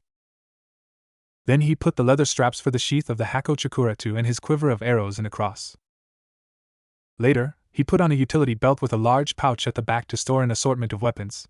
Usually they would be for his special kunai, but he had exchanged them for the three-pronged Hiruzen kunais that would come in later in the week. Above the pouch was a sheath for a dagger, just in case. Strapped to his right leg with medical tape was a kunai holster, while the left had a shuriken pouch. On his right arm he had his saban launcher, fully loaded. Underneath that was a pouch of saban. Besides that, there was a spring-loaded kunai under each sleeve. His bow was already in the left-hand storage seal, so that was fine as well. Lastly, Naruto put on his favorite pair of black fingerless gloves with chakra metal plating. He was more than ready for the test. Omake, Chapter 6 Deleted Scenes. So, the Jutsushiki is a teleportation seal array with a chakra circuit activated by a hand seal, though with enough training no hand seals are required. By the looks of it, it is composed of two seals, linked by a conduit to form an array. The first, the transmitting seal, disintegrates the user, then tears open a rift in spacetime which the user enters. The second part, the receiving seal of another Jutsushiki that the user aimed to appear at, opens another rift, this time back to the real world. Then it reintegrates the user. The whole process occurs in less than 1/100 of a second. So in total the Jutsushiki is made up of two seals, with 4 functions: to first disintegrate the user, send him to a rift that it opens in spacetime, or open a rift to the real world and reintegrate him there, Naruto deduced. I have no idea what the hell I just said. It was 8 already, but Naruto knew Kakashi well enough, so he took his time to prepare breakfast. First a baguette, then some hotcakes and scrambled eggs. Once he finished cooking and eating the meal, it was 9. He left for Training Ground 7 to get some warm-up. Training Ground 7. Sasuke was already there, practicing what Naruto recognized as the Uchiha clan's interceptor fist. Meanwhile Sakura was doing the tree-climbing exercise. Naruto smiled at them. "Ohio, Sasuke, Sakura," Naruto called as he walked onto the river cutting through the training ground. "Ohio, Naruto-kun," Sakura replied, while Sasuke did the same without the honorific, "No shit, that's creepy." The blonde sat down and began meditating. The water around him rippled as energy rolled off him in waves. He could feel the trees, the wind, the water, the very earth. Without warning, Kurama yelled, "Kid, stop that! You'll turn to stone." Naruto was snapped out of it. "Wait, what? You were unknowingly absorbing senjutsu, sage techniques, chakra, and because you didn't know how to control it, too much and it will turn you to stone," the Bijou explained. Sage chakra is composed of 3 energies: the body and spiritual energies for the usual chakra, and natural energy from the environment. If you learn how to match the natural energy with the other 2, you will be able to enter an empowered state called sage mode, and you will be called a sage. Usually sages are taught by summons, notably the toads and the snakes. Naruto nodded. "But won't I be able to match it with my Sharingan?" Kurama laughed. "That's a great idea, but now's not the time to try it. Go run through your kata or something." The blonde sat up and dashed towards the nearest target. Jumping and spinning at the same time, he delivered a tornado kick to the target's head, cleanly detaching it from the rest of the body. He backflipped while clutching his right hand with his left. An orb appeared followed by blades. Then it expanded, giving the appearance of a giant Fuma Shuriken. That's right, he had perfected the Futon, Rasengan that he created 4 years ago. It was now the Futon, Rasen Shuriken, Naruto shouted, gaining the full attention of his teammates. He hurled the giant mass of chakra at the target's body. Needless to say, the target and the part of the training ground in a 50-meter radius around it was obliterated by wind blades. The shockwave later hit all of Team 7's genins. Such a powerful technique, Sasuke thought, as did Sakura. Meanwhile Kakashi, who was in the trees, watched in alarm. He learned how to throw that? Naruto stood up, relatively unharmed compared to his surroundings. Kakashi-sensei, can we begin the test? The copy nin entered the clearing. Okay then. This is called the bell test. You have 2 hours to get these 2 bells from me. If you don't have a bell, you will be disqualified and sent back to the academy. Additionally, he or she will be tied up to these posts and watch as the other 2 take their lunches. Any questions? Kakashi explained as he pointed out the posts. So that's why he didn't want us to take breakfast, Sasuke and Sakura thought. Well, luckily I followed Naruto's advice and ate. The silver-haired nin took out 2 bells and hung them from the waistband of his pants. If not Hajime, Kakashi yelled. The 3 scattered immediately into the forest. Listen guys, the point of this test is teamwork. He wants to use the bells to split us up. So what we need is a plan that we all can work together on, Naruto whispered. The other 2 nodded. Naruto's advice hasn't failed them before. I'll go out there as a distraction and fight him. I can roughly match his power, but I still need you 2 to set up a trap while he's busy fighting me. I'll lure him towards it, then we can nab the bells. Understood? Sasuke and Sakura flashed an OK sign, before disappearing. The blonde jumped out into the open clearing where Kakashi was reading an orange book. The Jonin immediately kept his book upon seeing Naruto, fully aware that he could take him out in a fight. Sate, S.A. Hajime, Kakashi called, pulling up his highlight. A fully matured Sharingan was revealed to the world, glowing a crimson red. Naruto smirked. Pulling out your trump card at the beginning, Kakashi-sensei? I'm flattered.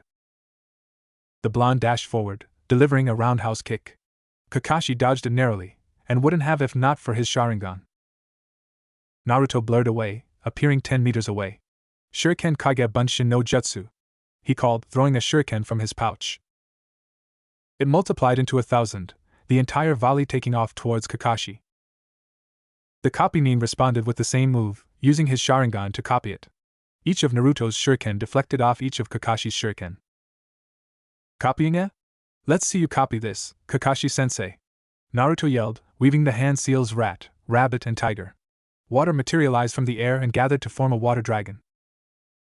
Suiton, Suryudan no Jutsu, water style, water dragon jutsu. Naruto shouted, the water rushing towards Kakashi. Shurmata. The Jonin cursed, he couldn't copy that. The technique usually takes 44 hand seals for every user. Only those with exceptional mastery over the water element like the Naidame Hokage, Senju Tobirama, and Naruto could cut it down to 3 hand seals, or 1 in Tobirama's case. Kakashi didn't have that kind of mastery, for his affinity was lightning. That was a limitation of the Sharingan. You can't copy something you can't do. Doton, Doria Hiki. Kakashi called out the B-rank technique, creating an earth wall. Due to the elemental advantage earth had over water, it clashed with the A-rank Suiton Jutsu and both cancelled each other out. However, Raiton, Jibashi, lightning style, electromagnetic murder. Naruto uttered, channeling Raiton chakra through the water towards Kakashi. The Jonin jumped up instinctively, however Sakura suddenly appeared with her fist, ramming it into Kakashi's face and sent him flying to the ground. What? He cried as Sasuke punched him in the back, stopping his momentum. Doton, Shinjuzanshu no Jutsu, Earth Style, Headhunter Jutsu. Naruto added, pulling Kakashi into the ground with only his head on the surface. Suddenly Kakashi dispelled, revealing it to be a shadow clone. TSK, Naruto clicked his tongue in frustration. The blonde swerved around, just in time to witness Kakashi swinging down his kunai. A kunai shot out of Naruto's sleeve and blocked it, surprising Kakashi. Naruto took the chance and Neo kicked him up into the sky. Kaimon, gate of opening, Kai! Naruto yelled, making the Jonin's eyes widen. The first of the 8 gates opened, increasing his strength by 400%. Naruto jumped up and mirrored Kakashi's body position and posture while behind him. Kage-bio! Naruto shouted, then wrapped his arms around Kakashi's waist, restraining him. Omote started Naruto. He grabbed tight and nosedived while spinning like a tornado upside down, bringing Kakashi with him. Renge! Naruto yelled, detaching himself just as they reached the ground. Backflipping, he landed safely while Kakashi crashed into the ground. The weakened Jonin crawled out from the crater, to hear the jingling of 2 bells. Sasuke and Sakura were each holding a bell, while Naruto was recovering from usage of the first gate. Alright, you all pass. Kakashi panted out, giving a thumbs up. Then he dropped unconscious. Naruto picked up the body of his sensei. He should be fine by tomorrow, we'll start our missions then. See you guys at 7. Sasuke and Sakura nodded, then began sparring. Naruto looked down at the face of Kakashi. Sheesh, overuse of the Sharingan, talking about that I didn't even use mine and beat him, Naruto thought as he brought him to Kakashi's house. After depositing him in his bed, Naruto left the house for Anbu HQ. Now that he was officially a genin, he wanted to buy a bingo book to read, just in case he ran into one of them in his C-rank missions. Anbu HQ. Hello Naruto, how can I help you? Yugao asked. I would like to purchase a bingo book please, Naruto requested. The purple-haired Anbu turned to a shelf and picked up a brand new copy of the monthly bingo book. Here. Would you like to subscribe? That way every month we'll deliver it to your house and you can get a copy without coming here, Yugao suggested as she handed him the book. Naruto assented. Okay, how much is it? 1,000 ryo for the book, and 10,000 ryo for the subscription. Naruto pulled out the money and gave it to her. Arigato, Yugao-sensei, Naruto said to his kenjutsu teacher before leaving. Hagakure Tool Shop. How are my kunais doing, Hiruzen? Naruto asked. Tenchi smiled at him. I've already completed 20 of them. By the end of the week I should have all 100 ready. Can you give me the 21st? I want to go home and mark them, then test the you-know-what jutsu. Tenchi went to the back and took the 20. Here you go, Tenchi said. By the way, since yesterday the business has boomed. Everyone wants one of your special kunai and explosive tags. Good to know, Naruto smiled. Once again, pleasure doing business. Ja-eni. Ichiraku Ramen. Konnichiwa, Tuchiajizen, Naruto greeted, and you too, I am Nichin. The usual? I am asked. Hi, replied Naruto, who heard the sound of noodles being cooked. Later, 10 bowls of miso ramen were set on the table. Itadakimasu, Naruto said, breaking his chopsticks. He began eating. When he did, that was only time his politeness and etiquette dropped. 3 minutes later, the empty bowls were returned to Tuchi. Ayam shook her head. I still don't understand how the hell you can stomach all of that. Naruto grinned. Neither do I. Apartment. After a customary tadaima, he entered his room and got to work marking the kunais. He channeled chakra to his seal array, and teleported to a kunai that he had chosen. It works! Naruto cried, giddy with excitement. Now he would test it out on the field. He went to a training ground and planted all his kunais in specific locations. Then he began teleporting around with his weights increased to the next level. 3 hours later. He had just teleported back and forth among the 20 kunai. Now he was feeling dizzy, nauseous, but most of all, tired. He sat down to have a rest. This reminds me, Kit. Didn't you say you wanted to match natural energy with your Sharingan? Kurama asked, then exclaimed, this is the perfect time. Feeling revitalized, Naruto began gathering Senjutsu chakra with his Sharingan activated. The surrounding chakra seeped into his body. He could see with his Sharingan, a greenish substance similar to his blue chakra flowing into his chakra coils. It was equal. Naruto stood up and cut off the chakra flow. Red pigmentation spread around his eyes, then 2 thick lines branched out from the tear duct on each side of his nose. Lastly, on his forehead, a red dot appeared with a red circle around it. Sennin Moto, Sage Mode. You're a Sennin Sage, Naruto. Kurama congratulated. Naruto rushed forward to a training dummy. With a light punch, it splintered into pieces.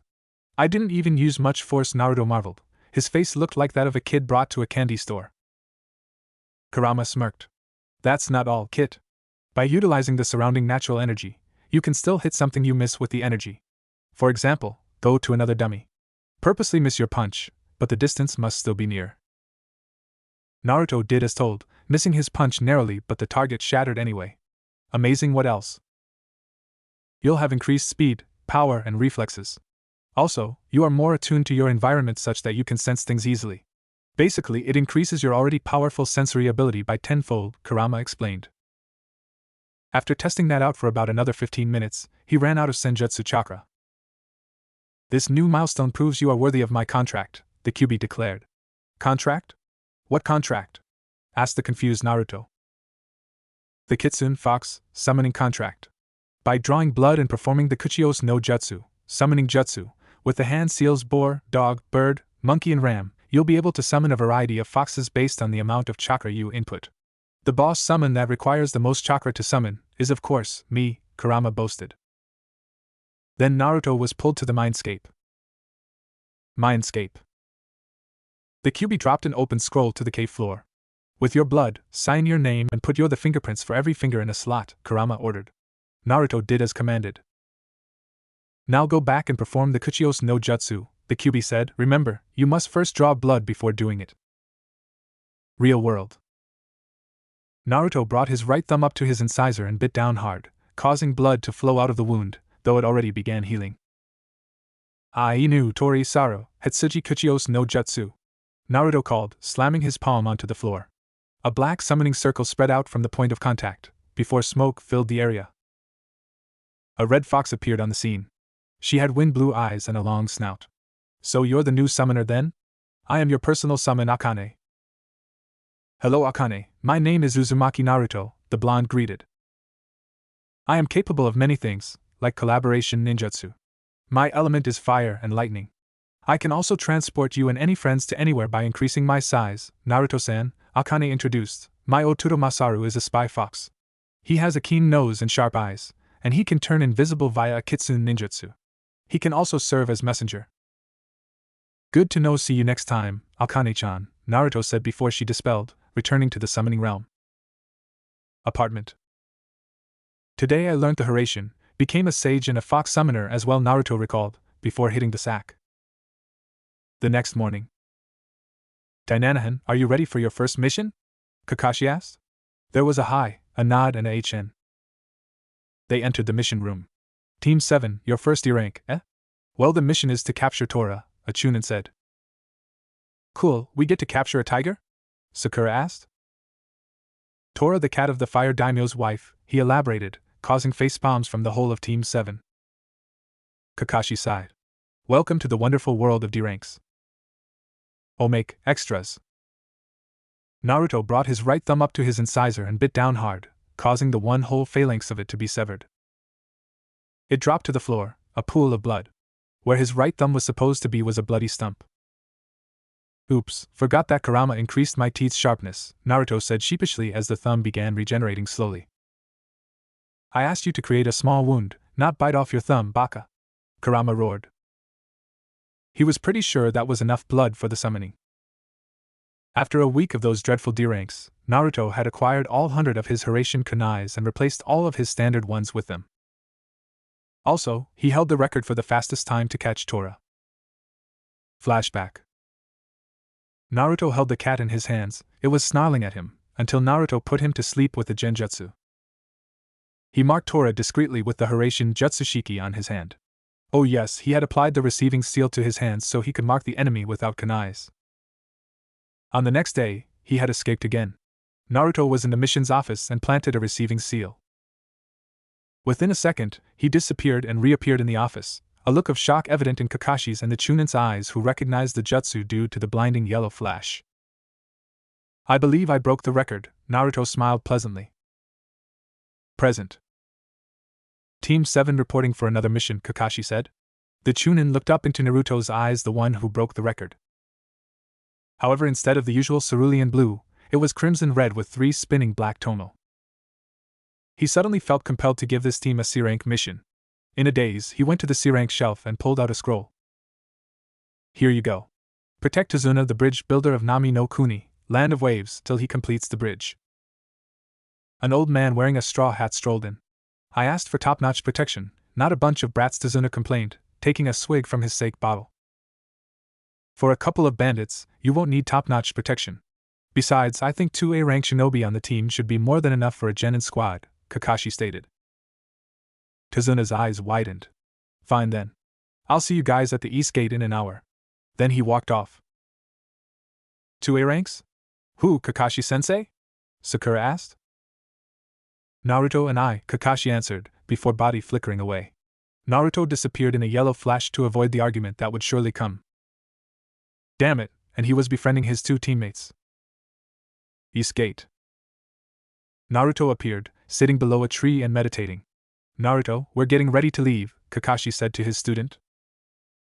The blonde, who was gathering natural energy, stood up. Ikkuz. An hour down the road, a Naruto detected 2 extra chakra signatures in a puddle on the floor. He smirked. It hasn't been raining for weeks. If they're trying to hide, at least act like it, Naruto thought, sensing two mid-Chunin level chakra sources. Just as they crossed it, Naruto yelled scatter.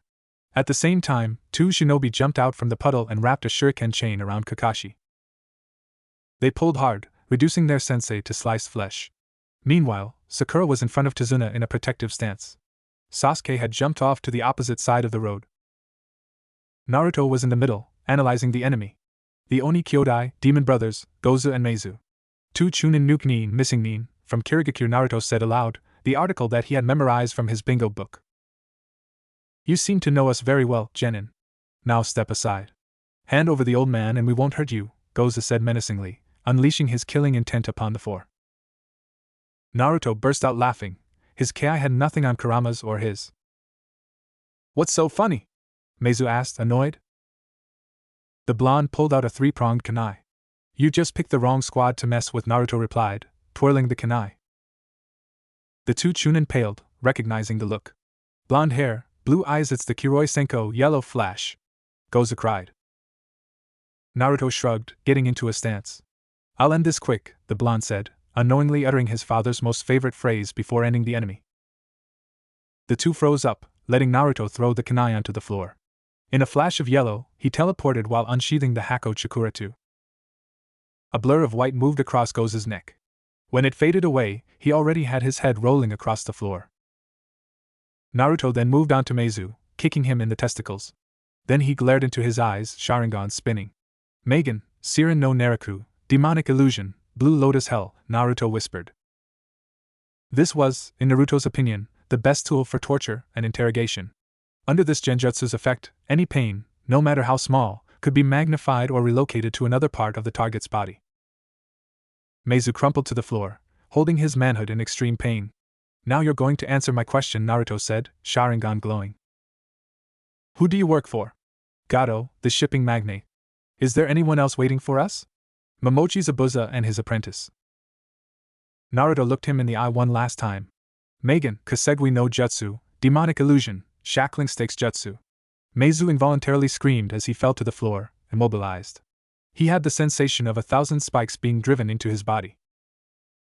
He stopped when his head left his body. Naruto picked up the kunai and sealed away both heads, intent on cashing in the bounty. His teammates and Tazuna watched the whole process in shock at how easily the genin had defeated both Chunin. So this must be the other A rank within the team, Tazuna thought. Kakashi-sensei, you can come out now, Naruto said as the silver-haired nin jumped from the nearby trees. But I thought you died, Kakashi-sensei. Sakura cried. TSK.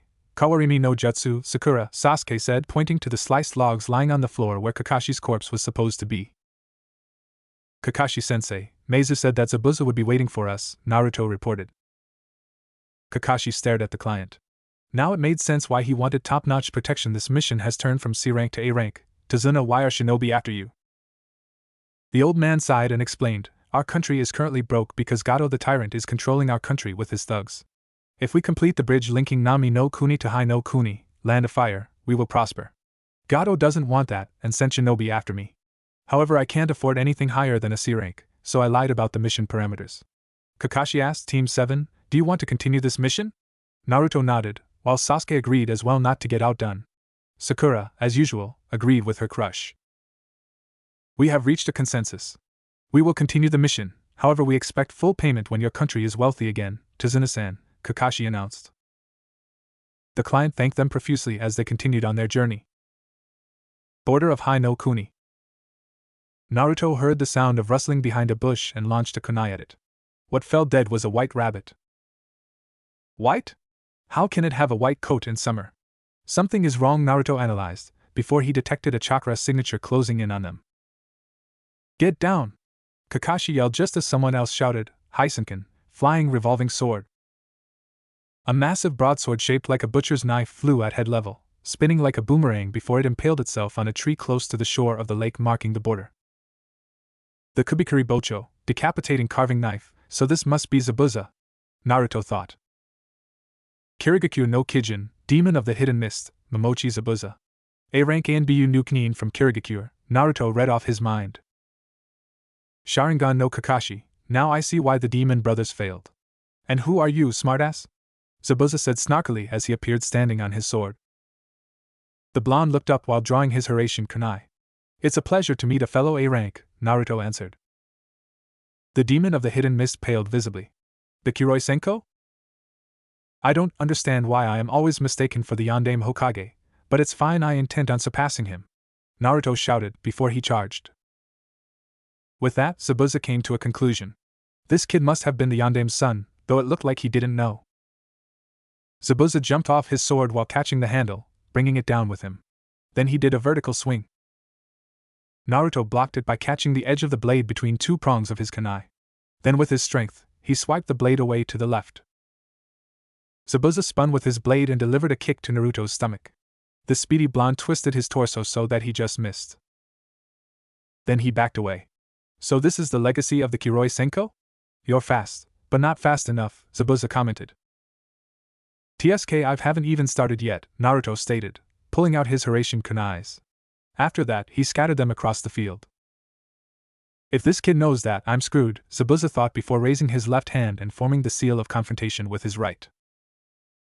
Kirigakyu no Jutsu, hidden mist jutsu, Zabuza called, mist lifting up from the nearby lake and clouding the area. Kakashi already had his hideout pulled up, Sharingan activated. Meanwhile, Naruto was using his sensory abilities. For some reason, there was another chakra signature in the woods nearby. He would deal with that later, for now he needed to fight Zabuza. A rush of air was felt behind him. Naruto immediately teleported away to another kunai and watched as the Kubikuribocho was implanted where he was just now. Not sloppy at all, Gaki. That's what I'm talking about, Zabuza said. Then he sensed Kakashi sneaking up behind him with a kunai and bisecting him. However, Zabuza burst into water. Mizu Bunshin no Jutsu, water clone jutsu? Naruto thought. The real Zabuza appeared behind Kakashi and bisected him with the Kubikuribocho, but the silver-haired Nin burst into water as well. So Kakashi used the Sharingan to copy the jutsu. Naruto teleported towards Zabuza and kicked him in the face, however the nuke Nin avoided it narrowly. Then using the sword, he impaled Naruto. Only for Naruto to dispel into a surge of lightning which conducted through the sword and electrocuted him. Right-un Kage Bunshin? Nice job, Naruto, Kakashi thought as he appeared behind Zabuza and kicked him into the lake. Kakashi ran onto the surface of the lake, only to feel a rush of water around him. Kyuso! Kakashi cursed as the water wrapped around him in a bubble-like prison. Zabuza surfaced, shouting, Suiton, Suiro no Jutsu. He held a hand onto the bubble to maintain it. Naruto analyzed the situation. The fog was already clearing. Sakura, stay with Tazuna. Sasuke, you're with me, Naruto ordered, taking charge. The Raven walked up to Naruto and examined the environment as well. Suddenly 2 water clones charged at them, cutting short their analysis. Naruto noted the clearing fog. Suiton, Suryuden no Jutsu, he shouted after 3 hand seals. The surrounding air became colder, condensing the mist into water. It converged into a giant dragon which shot towards one of the clones, taking it out. Then he looked to his right. Zabuza's Kubikuribocho was swinging down towards a defenseless Sasuke. No, he wouldn't let his sensei's brother die. He dashed at top speed, pushing Sasuke away as the blade came down. The Raven looked on in shock as Naruto was about to be cleaved in half. Then suddenly, he felt a surge of chakra reach his eyes. To the clone, he looked on in shock as Naruto's eyes bled red, followed by 3 tomo. Then the 3 tomos spun rapidly, warping into a new pattern. It consisted of a small black 6-pointed star in the middle with a red circle in it. Surrounding it were what appeared to be flower petals in a stylized design. The blade seemed to phase through him completely, landing on the floor. This happened to the surprise of everyone present, including Naruto himself. Kurama thought, the Mangekyo Sharingan? Then Naruto ducked to the side and disappeared, blending in with the surroundings. The invisible Naruto, who had used the Maisegekyo no Jutsu, ran up to Zabuza's clone and sliced him with a kunai. The blonde reappeared, eyes normal again. What did you do, Gaki? Zabuza asked, unaware of the Sharingan because a Mizu Bunshin didn't have the memory ability like a Kage Bunshin. That's for me to know and for you to find out, Naruto said, and added in his thoughts, though frankly I don't know what the hell happened either. He ran towards Zabuza, shouting, Tajua Kage Bunshin no Jutsu. 1,000 clones burst into existence and charged at Zabuza. Hisenken! Zabuza shouted, throwing his sword at the crowd and dispelling many of them. The real Naruto had a Hiruzen kunai in hand, and threw it at the chakra signature in the trees that he had detected earlier. The person's eyes widened in surprise as it planted itself into her shoulder. Though not deep, she might have difficulties using her right arm for a while. She started nursing it. A clone had snuck up behind Zabuza and kicked his hand away, destroying the water prison. Kyuso Zabuza swore, he stood no chance now that Kakashi was free. The silver-haired Nin mule kicked him forward towards Naruto. The blonde drew his tanto, and engaged Zabuza in kenjutsu. Not bad, your kenjutsu is close to the level of the 7 ninja swordsmen of the mist, the noob Nin complimented. So I've been told by my sensei, Naruto replied, slashing the Hako Chikura to down. It was met by the Kubikura Bocho with a horizontal block. Naruto backflipped as 2 shadow clones burst into existence. One closed in on Zabuza from the left, the other from the right, while the original jumped in from above. All 3 had their swords ready to cut Zabuza. Mikuzuki no Mai, Dance of the Crescent Moon! All 3 yelled, slashing Zabuza with their tantos. Luckily for the Nukenin, he had took a step back so the blades missed any vital spots. However, the wounds were still deep and painful. With a signal, the figure from the woods appeared, a kunoichi dressed in the standard Kirigakure pinstriped outfit. Over that she wore a green haori with white trimmings and a brown sash with a fringed trail around her waist. Her fingernails and toenails were painted turquoise, and she had a Kirigakure Anbu mask over her face. Oh, that, and her right shoulder was wounded. What's your name, Gaki? Zabuza asked a final question. Uzumaki Naruto, the blonde answered. The kunoichi grabbed Zabuza and disappeared with a shunshin, making a getaway. Naruto sighed, and teleported to all the kunai, retrieving them. Kakashi had collapsed once again, overuse of the Sharingan. He hoisted his sensei up in a fireman's carry, then turned towards Tazuna. Let's go to your house. We should be safe for now, Naruto said. The old man nodded, and walked forward with the rest of Team 7.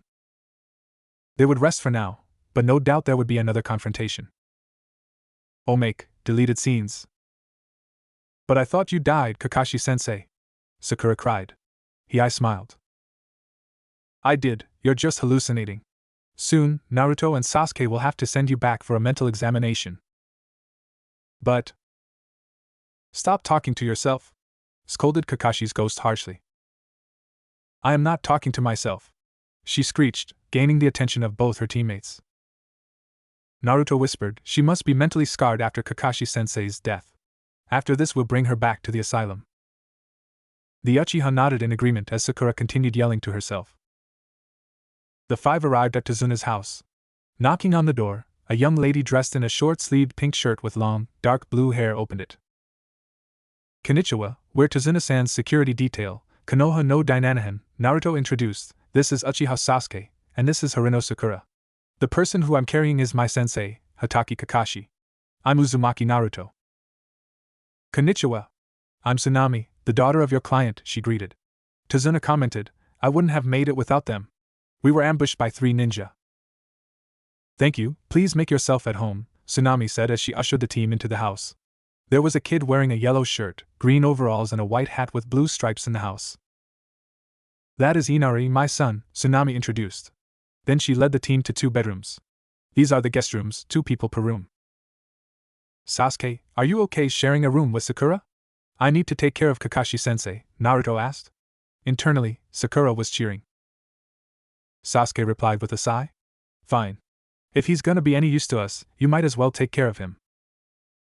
Naruto nodded and set Kakashi on the futon. He covered him with the blanket before leaving the room. Tsunami brought the genins of Team 7 on a tour of the rest of the house. If you need anything, feel free to ask me, Tsunami finished. Thank you for the hospitality, Tsunami-san, said Naruto politely. He turned to address the rest of his team. We need to train before the next confrontation. We've got 2 weak tops, 1 at least.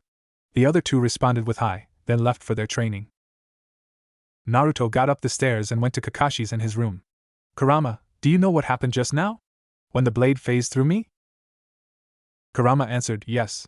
It appears you have awakened the Mangekyo Sharingan, the next stage after the 3 Tomo Sharingan.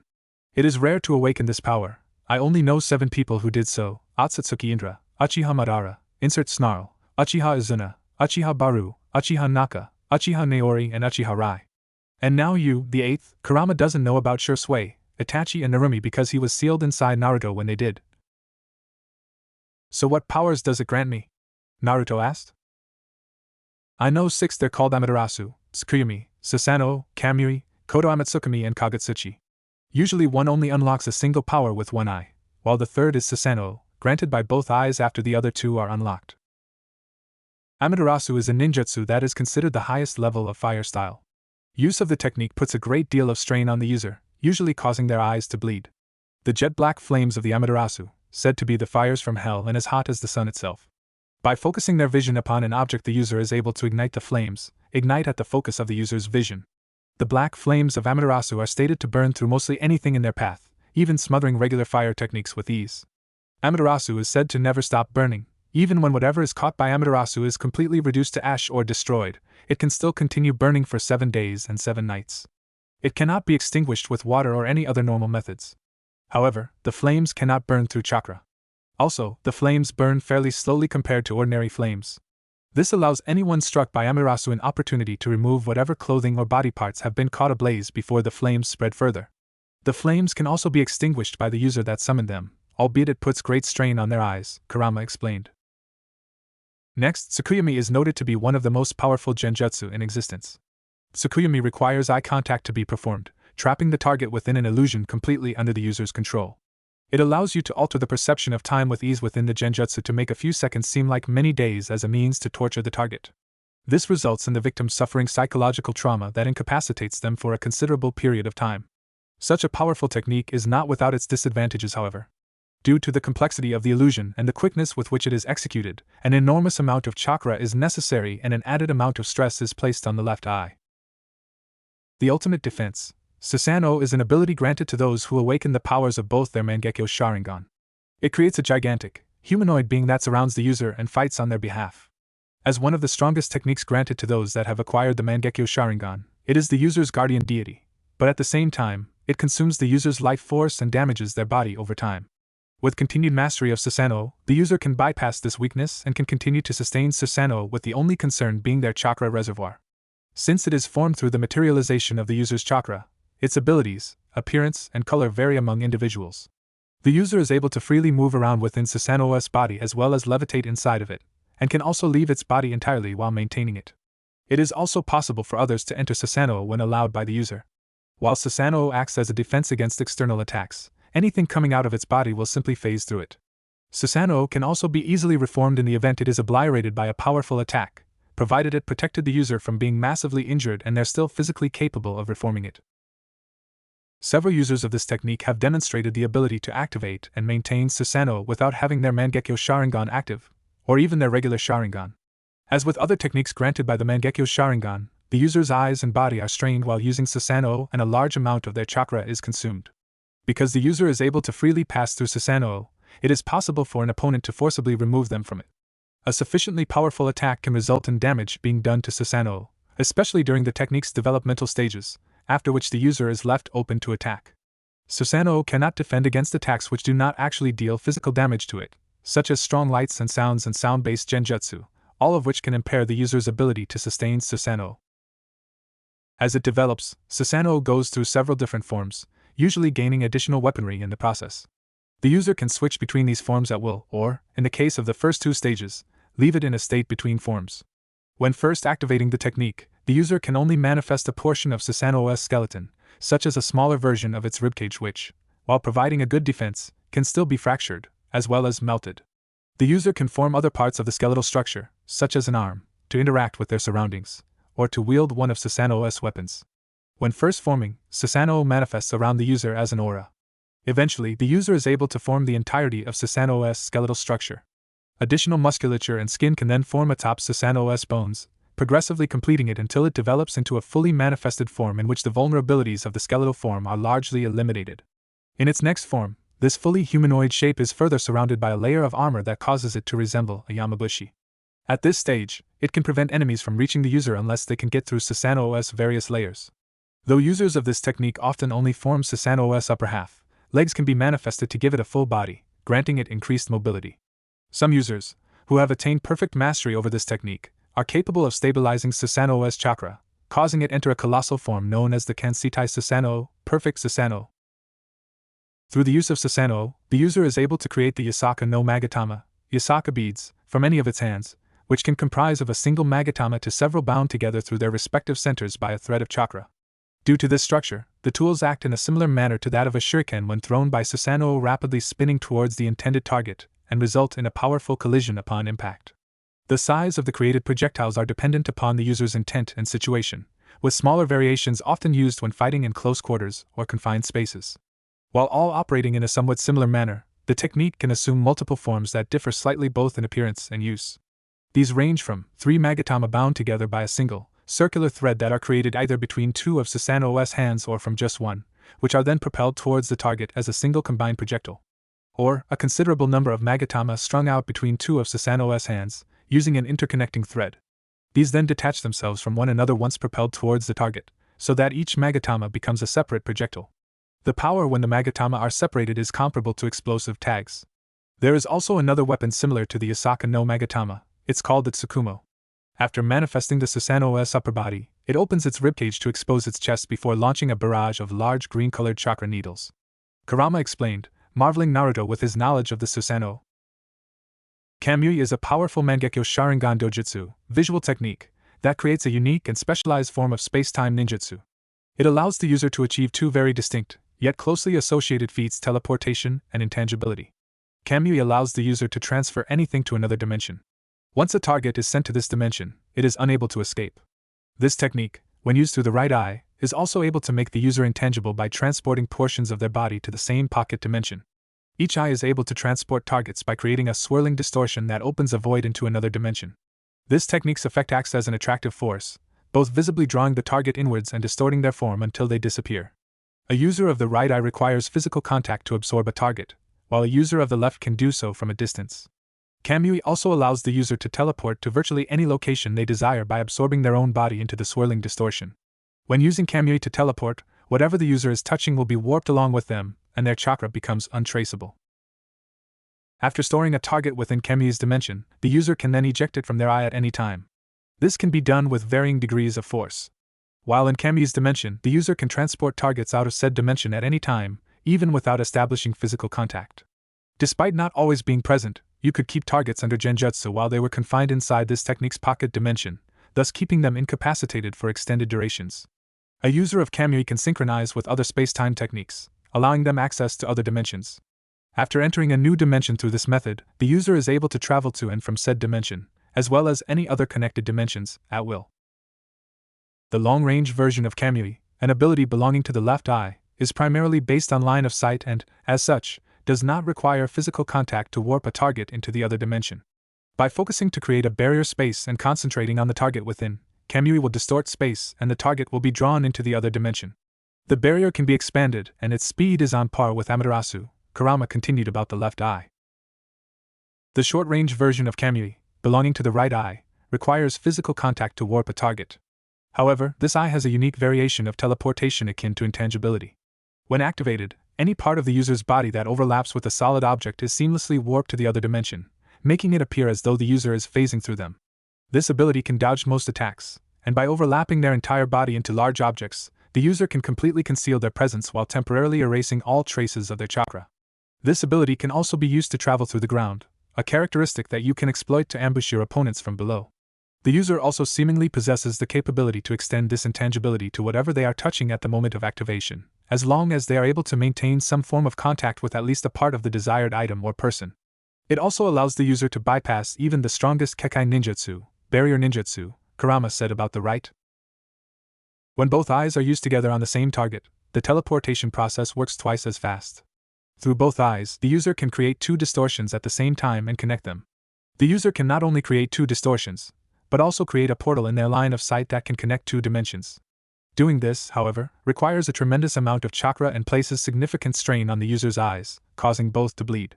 Using both eyes on oneself allows the user to augment their other techniques, such as aiding in the usage of attacks through intangibility, or expanding the range and number of targets to teleport through projectiles.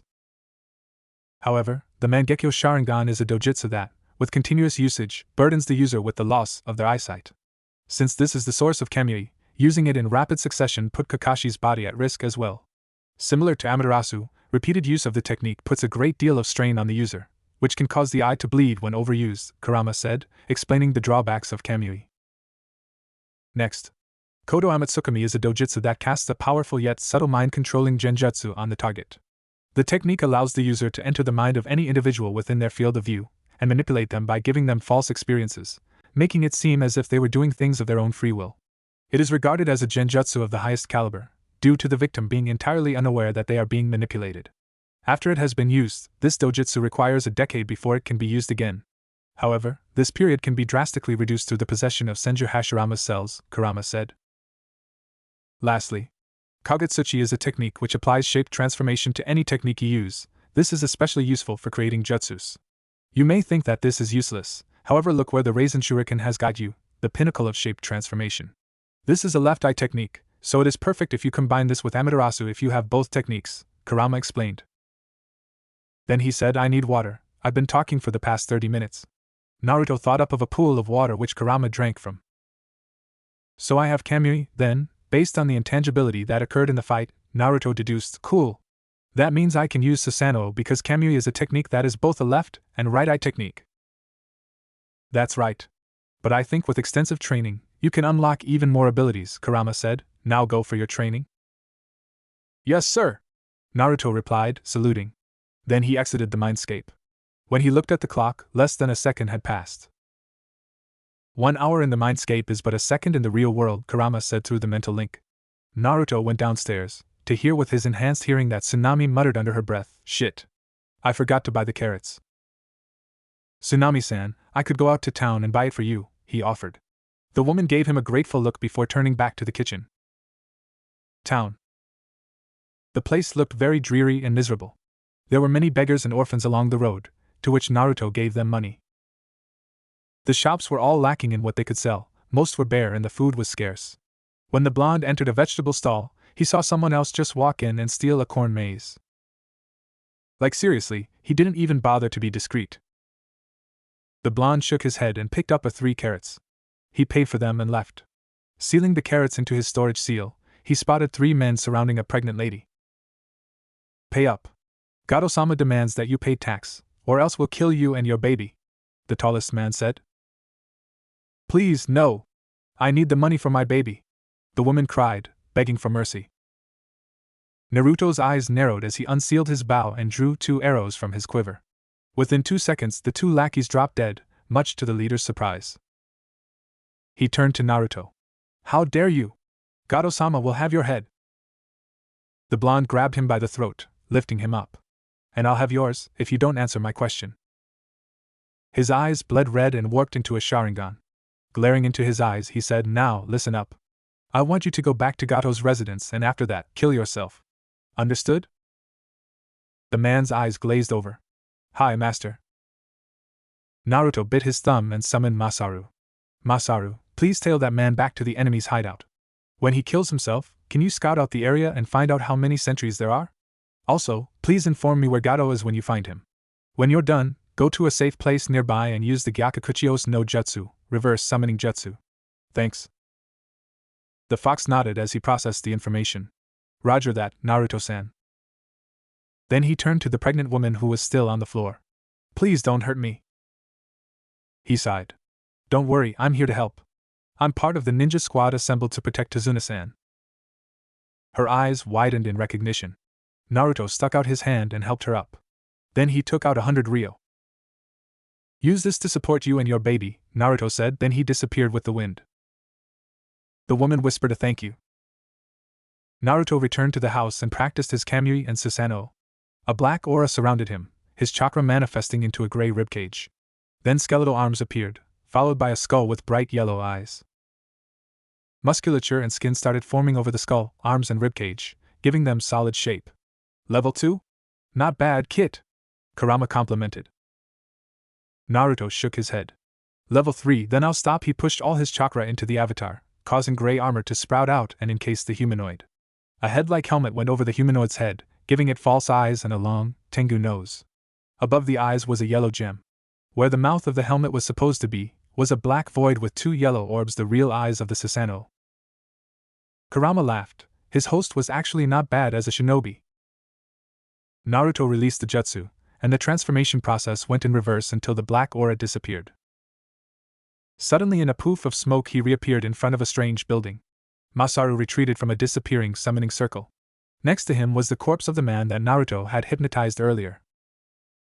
Naruto-san, there are 60 mercenaries on sentry on the first floor, and 30 on the second. On the third, where his office is, there are 15 samurais. He's currently in the office speaking about not paying the 2 shinobi that he hired. Zabuza and that Kunoichi. Interesting, thanks, Masaru. Tell Akane-chan I said hi, Naruto said. The fox nodded, then dispelled. It's time to have some fun. Oh, make deleted scenes. The blonde grabbed him by the throat, lifting him up. And I'll have yours, if you don't answer my question. His eyes bled red and warped into a Sharingan. Glaring into his eyes, he said, now, listen up. I want you to go back to Gato's residence and after that, strip yourself naked in front of Gato and scar his mind forever. Understood? The man's eyes glazed over. Hi, master. Naruto chuckled evilly. If it didn't work, Gato was gay. If it did work, it would make his objective much easier. Naruto walked out of the area and into the front gate. The guards immediately noticed him, and were about to charge at him when his eyes bled red. 3 spinning tomos converged into the center of his iris and morphed into a black 6-pointed star with a red circle in the center. Out of this points, black flower petals shot out. All 105 sentries in the building dropped to the floor, unconscious. Naruto thought as he walked into the building, interrupted by any annoying guards. When he entered Gato's office, the man was already shaking in fear. What do you want? He cried. Nothing much. Except you will sign your whole company over to me, Naruto said nonchalantly. Gato looked at him like he had grown a second head. This kid wanted him to sign the multi-trillion Rio Gato shipping company over to him. Are you crazy? Gato asked, forgetting what the kid just did to all his guards. I didn't say you must, I said you will. Now do it, before I kill you, Naruto threatened, his killing intent flooding the room. The man was shaking very hard as he took out papers and signed his resignation papers, stating Naruto as the new CEO. Naruto signed it and kept a copy. See, that wasn't so hard, right? He said cheerfully as he walked out of the room and left the man inside shitting himself. He teleported back to Tazuna's house. After sealing the papers into a scroll and giving the carrots to Tsunami, he set out to continue his Kamui training. Then he switched to ninjutsu and taijutsu, destroying many trees in the forest. After his intensive training, he collapsed from exhaustion. The next morning, a young girl dressed in a pink kimono walked into a clearing, humming a soft tune as she plucked herbs and placed them into her basket. Then she noticed a blonde boy lying on the floor, seemingly asleep. This was one of the shinobi that day, the one that hit me with his kunai. Should I know? Never mind, the girl thought, her hand poised over his neck. Her hand then traveled to his collar, planning to shake him awake. Just before that happened, though, the boy's eyes opened, revealing cerulean blue irises. She blushed and released her grip on his collar. Oh hail, what are you doing so early out in the forest? Taking in the girl's image, Naruto replied, I could say the same. Haku, the girl supplied, before saying, I am picking herbs to heal someone. I'm Uzumaki Naruto. I was training, I'm a shinobi, you see, the blonde said. Why do you train? She asked, cocking her head. I train to get stronger, so that I won't lose those precious to me, Naruto replied. I see, so you have people precious to you then. You will grow strong. Very strong. I hope to see you again soon, Haku said, standing up. Me too, Naruto said, as he picked up a senbon on the floor that fell from her basket. Hey, you dropped this, he said, tapping her right shoulder. She flinched in obvious pain, then when she turned around and saw the senbon, it was even worse. I wasn't sure just now, but now I am. This girl is the kunoichi that helped Zabuza that day, Naruto thought. Haku, I won't fight you here. But when you go back, please tell Zabuza to consider what I'm going to say. Gato doesn't plan to pay you too. In fact, he's hoping that once our fight is over, all of us would be weakened enough for him to kill with a group of mercenaries. I found this out while infiltrating his base. So I'm extending a proposition to you guys. If you help us kill Gato and the rest of his men, we can bring you back to Konoha with us, Naruto suggested. I'll consult Zabuza on this. It's not my decision to make, though I would personally like going back with you, Konoha-nin, Haku said, then she walked away. Tazuna's house. Tsunami was serving breakfast, toast bread with peanut butter and soft-boiled eggs. Ohio, Mina, Naruto greeted as he entered the house and took a seat at the table. Kakashi was already up and about. So, how's your training, Naruto, Sasuke, Sakura? Kakashi asked. Fine. I've increased my speed and chakra control, Sasuke said. Sakura replied, I increased my strength and genjutsu. Naruto said, I learned 2 jutsus. This made everyone's eyes widen. What 2, Naruto? The blonde sighed. If I'm going to reveal this to you guys, I'm also going to reveal another secret. But Sasuke, promise me you won't go berserk. The raven raised an eyebrow. Naruto's irises turned into a crimson red with 3 black tomo. Sharingan? How did you get that, Naruto? Sasuke demanded. I think one of my ancestors was an Uchiha, though I'm not really sure, but that's not all. Yesterday, I awakened this, Naruto said, gesturing to his eyes as they warped into a pair of Mangekyo Sharingan. Kakashi's eyes widened even further. I have 2 dojutsu, as stated earlier, Kamui and Susanoo. Kakashi lifted his highlight, revealing his Sharingan. Then it morphed into a pinwheel pattern with 3 scythes. Kakashi-sensei, you have the Mangekyo as well? What is your ability? Naruto asked, excited. Kamui as well, Kakashi said. In the end, Kakashi agreed to teach Naruto the left eye techniques of Kamui. Sasuke was jealous, while Sakura was awed. Then Naruto explained about what he did with Gato, and his plans to let Haku and Zabuza go back to Konoha. He even mentioned how he would rename the company to Burning Leaf. He was still talking when Inari suddenly cried in an outburst, What do you know about suffering? I bet you shinobi just spend the years in comfort, while every day, we fear for our lives in the hands of Gato's men. Naruto chuckled darkly, then channeled Kurama's chakra into his voice. Kid, you don't understand how hard of a life we shinobi lead. You think you have it tough? You're wrong. Every day, we must train ourselves to get even the slightest edge against our opponents so that we can live to see the day and go back to our loved ones. We face death every single day. Even the slightest mistake can lead up to your death, so we treasure what we have, and fight for our precious people. You have your mother and grandfather who love and spoil you. People like me don't even have families. I get glared at in my own village, kicked out of stores, overcharged for simple things. All you need to know is, without any precious people, you cease to have a reason to exist if you don't stand up for yourselves. No one else can do it for you, kid. Inari then went to his bedroom to ponder on Naruto's speech. The rest of Team 7 went training. 13 days later. Naruto and his 100 clones were on the 3/4 completed bridge, helping with the building. Ever since Tazuna had found out that shinobi could stick upside down, he had sent many clones under the bridge to patch up any mistakes. 2 figures appeared on the bridge and walked towards Team 7. Naruto turned to them. So what have you decided, Zabuza? Naruto asked. The swordsman cast a gaze over the sheer number of clones. He shrugged. Haku and I will join you if Gato really doesn't pay us. For now, we'll spar and wait for him to come. If he doesn't, then it's back to fighting to the death. Kakashi, Sasuke and Naruto got into fighting stances. I'll fight Zabuza, you two take on Haku, Kakashi stated, and ran off. Haku dashed forward towards the 2 and began engaging both in taijutsu. You're a speed type, Naruto analyzed as he blocked another punch. Very good, Naruto-kun, she replied as she weaved under Naruto's fist and sent a palm strike to his face. He dodged it and used his hand to grab her arm. Then Naruto threw her onto the floor. She rolled away, coughing slightly. Suddenly, multiple Saban shot out from her hand. Naruto activated his spring-loaded kunai. With his Sharingan activated, he deflected them all. Haku stood up, then quickly avoided a kick from Sasuke. She grabbed his leg and swept the other, sending him to the floor. Meanwhile, Naruto closed in on her with a kick and planted his heel into her stomach, crashing her into a pile of cement bricks. She got up and lunged at him. Grabbing one of his arms, she formed one-handed hand seals with the other. Hijitsu, Sensatsu Sway Sho, Secret Jutsu, 1,000 Flying Water Needles of Death. Water in the air materialized into icy needles and shot towards Naruto. The blonde activated his Mangekyo, and used Kamui to avoid the impaling Senbon, to which Haku face-bombed at forgetting about his ability.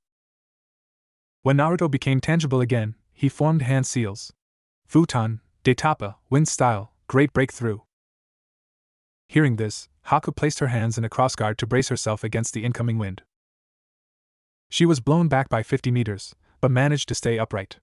Naruto took the chance and ran towards her while forming hand seals. Suetun, Suryuden no Jutsu! Naruto shouted as water picked up from the sea below and funneled into the shape of a dragon. It launched itself at Haku, who shot out her hands. Hayatan Hyogendomu, Ice Style, Ice Rock Dome.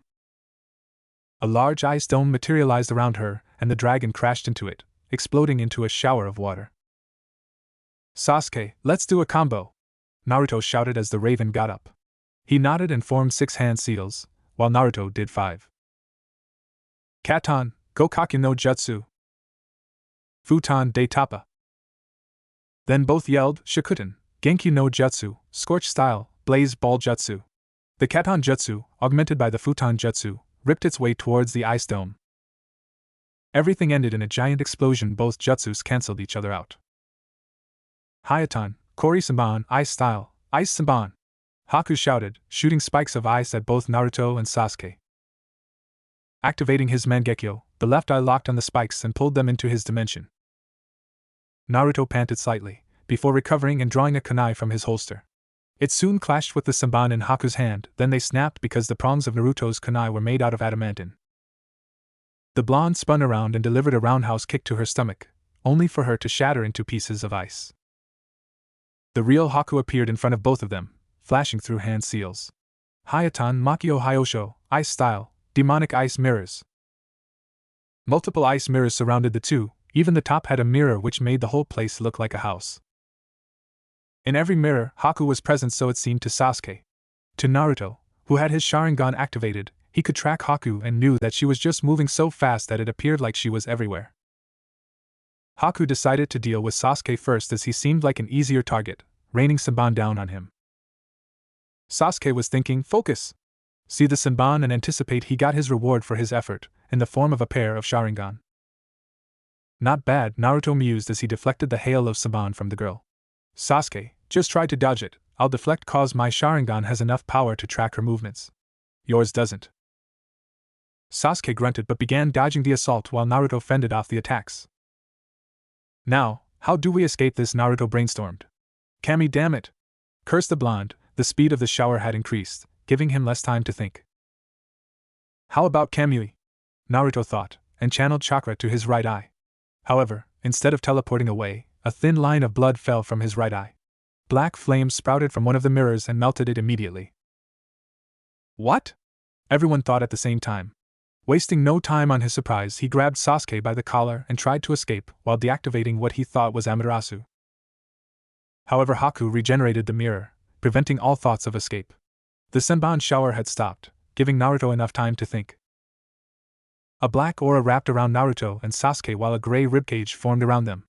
Then it grew into a full skeleton, followed by a humanoid.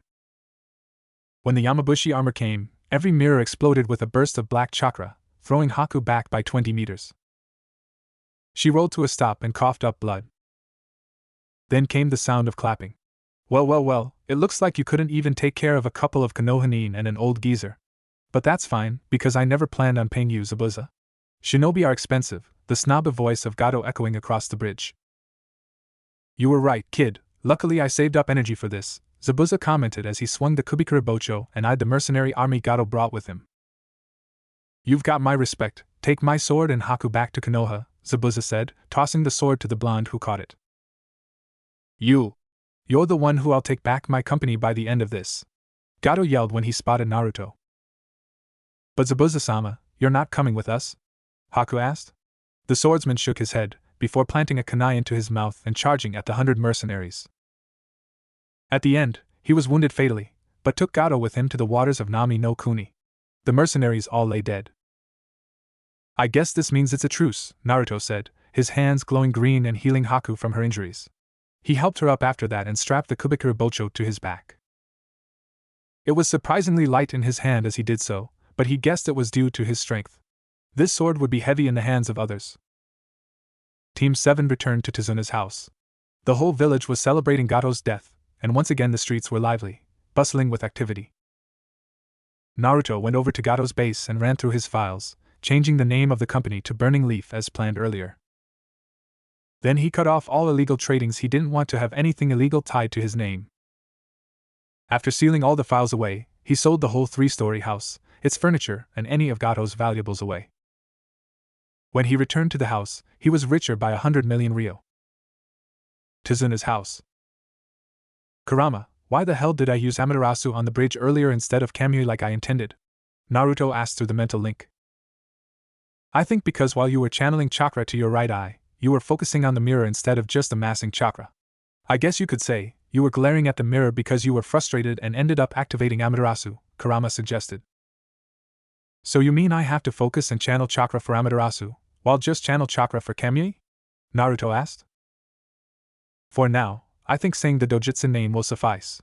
Later when you progress in your training, you may be able to differentiate both easily and do them without saying their names. Also, why not check if you have Kagutsuchi? Channel chakra first to your right eye, then your left. Of course, outside. Okay, Naruto complied and did so, however there was no effect. Try thinking of what shape you want to turn it to.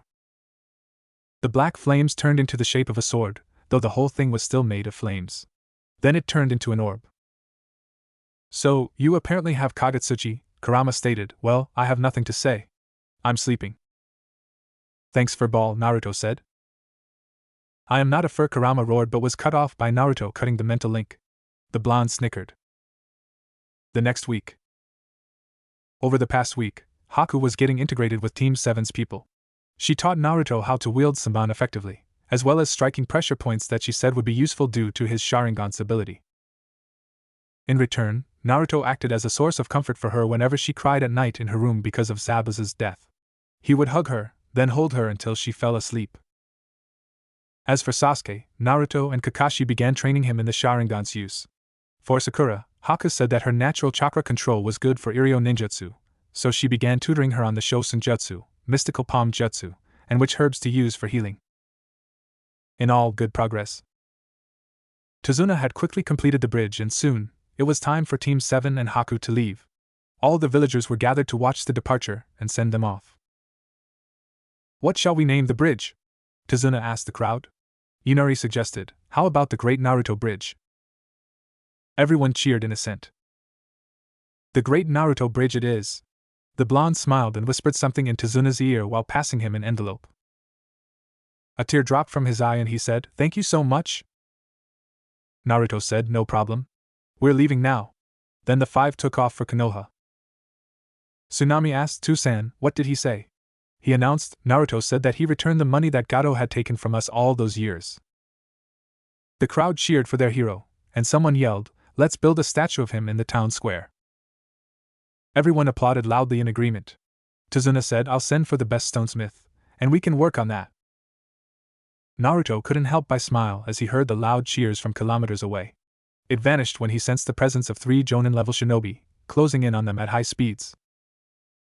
He quickly alerted the whole group, and they stopped. The 3 Jonins had headbands stating they were from Amigekure. "You," Naruto said, looking at the leader. "Rokusho Aoi, B-rank Jonin Nukenin from Konoha." "So you know me," Aoi said, taking out what appeared to be a handle resembling the shape of a vajra. It was a gray club topped by ribbed spherical heads. The ribs ended in sharp points with which to stab. Despite it being a weapon by itself, it was still a handle of a sword. Yellow chakra suddenly shot forth from the cylindrical part of the club and past the ribs, much like a lightsaber. The Raijin no Ken, Sword of the Thunder God. Omake, deleted scenes. "Thanks for ball," Naruto said.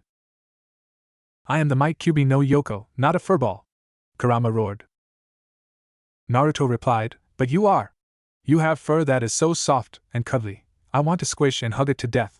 Then he gave a fangirlish squeal that sent a shiver down the fox's spine. Naruto laughed hard as he jumped back to avoid the smashing tail of Kurama coming down at him, followed by the other 8. "Oh? You know this sword?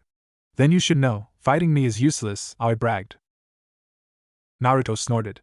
"Yes, I know this sword. The sword of the Thunder God belongs to the Thunder God. To be specific, the Flying Thunder God."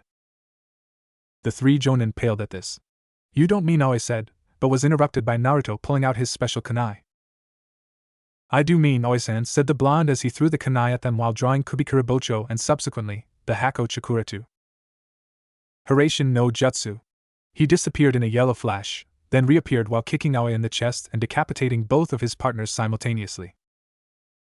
The rest of Team 7 and Haku were astonished by the extreme speed it showed to allow a genin to kill 2 Jonin in a second.